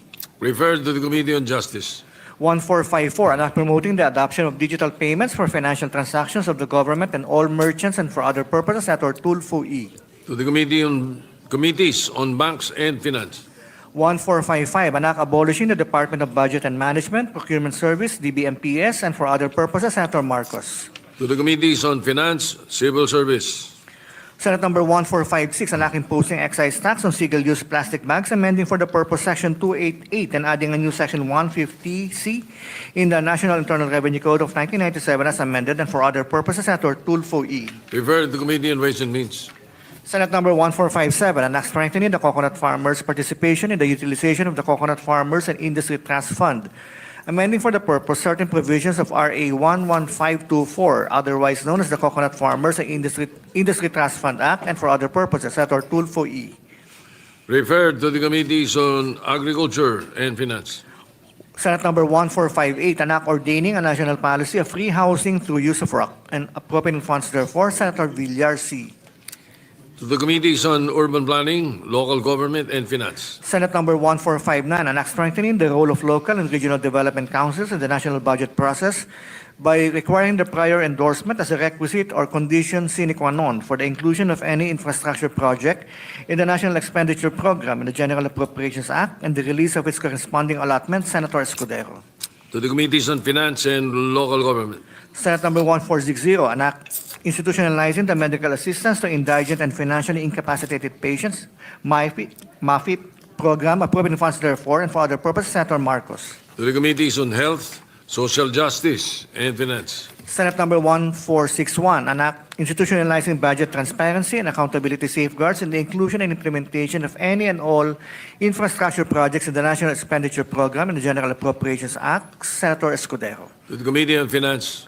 Senate Number 1462, an act establishing a framework for blue economy, promoting stewardship and sustainable development of coastal and marine ecosystems and resources, Senator Tulfo R. To the Committees on Economic Affairs, Environment, and Finance. Senate Number 1463, an act mandating the establishment of a national budget blockchain system to ensure transparency and accountability in government spending, Senator Tulfo R. To the Committees on Science and Technology and Finance. Senate Number 1464, an act providing for a Magna Carta for barangays, Senator Tulfo R. To the Committees on Local Government, Ways and Means, and Finance. Senate Number 1465, an act establishing a national energy policy and regulatory framework for facilities utilizing waste-to-energy technology, Senator Tulfo R. To the Committees on Energy, Environment, Ways and Means, and Finance. Senate Number 1466, an act further amending Republic Act Number 7836, otherwise known as the Philippine Teachers Professionalization Act of 1994, as amended by RA 9293, Senator Tulfo R. To the Committee on Civil Service. Senate Number 1467, an act institutionalizing detailed unit price analysis system in the determination of appropriations for any and all infrastructure projects in the National Expenditure Program and the General Appropriations Act, Senator Escudero. To the Committees on Finance and Public Works. Senate Number 1468, an act creating the Abra River Basin Development Authority, prescribing its powers and functions, appropriating funds therefore, Senator Marcos. To the Committees on Government Corporations, Economic Affairs, Ways and Means, and Finance. 1469, an act amending Republic Act Number 11350, otherwise known as the National Commission of Senior Citizens Act, and for other purposes, Senator Gatchalian. To the Committees on Social Justice, Civil Service, that's it. Senate Number 1470, an act abolishing the collection of bill deposits by distribution utilities and electric cooperatives, mandating the refund of existing bill deposits, and for other purposes, Senator Gatchalian. To the Committees on Energy and Public Services. 1471, an act amending Republic Act Number 11037, otherwise known as the Masustansyang Pagkain para sa Batang Pilipino Act, appropriating funds therefore, and for other purposes, Senator Tulfo E. To the Committees on Basic Education, Agriculture, and Finance. 1472, an act imposing excise tax on single-use plastic bags, amending for the purpose Section 288 and adding a new Section 150C in the National Internal Revenue Code of 1997 as amended, Senator Tulfo R. Referred to the Committee on Ways and Means. Senate Number 1473, an act instituting the medical assistance to indigent and financially incapacitated patients under the framework of the Universal Healthcare for All Filipinos, amending for the purpose RA 11223, otherwise known as the Universal Healthcare Act, Senator Tulfo R. To the Committees on Health, Social Justice, and Finance. Senate Number 1474, an act enhancing protection against online hate, online harassment, and cyber libel, prescribing penalties therefore, and for other purposes, Senator Ejercito. To the Committees on Justice and Public Information. Senate Number 1475, an act establishing the National Framework for Water Resource Management and creating the Department of Water Resources Management and the Water Regulatory Commission, defining their mandate, powers, and functions, appropriating funds therefore, and for other purposes, Senator Ejercito. To the Committees on Public Services, Civil Service, Ways and Means, and Finance. Senate Number 1476, an act ensuring the welfare and protection of business process outsourcing workers in the Philippines, Senator Ejercito. Referred to the Committee on Labor. Senate Number 1477, an act strengthening the Energy Regulatory Commission, amending for the purpose Sections 38, 39, 40, 41, 43, 44, 45, and 46 of RA 9136, otherwise known as Electric Power Industry Reform Act of 2001, Senator Ejercito. To the Committees on Energy and Public Services. Senate Number 1478, an act providing discounted or waived fees and charges to indigent job seekers in the issuance of certain pre-employment documents issued by government agencies, Senator Ejercito. To the Committees on Labor, Social Justice.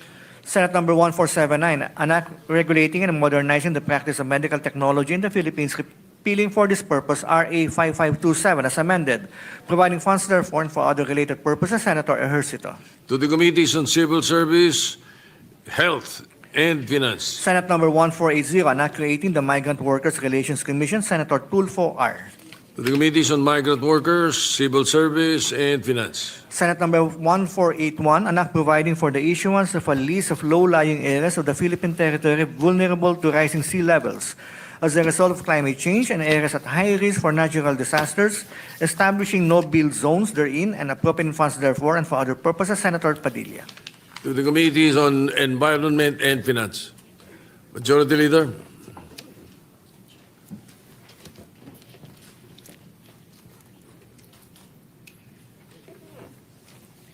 Mr. President, Senator Ligarda would like to be made co-sponsor. Request that her co-sponsor's speech on Senate Bill number 155 be inserted into the records. So inserted into the records. Mr. President, I move that we adjourn the session until 3 o'clock in the afternoon of Wednesday, November 12, 2025. Any objection?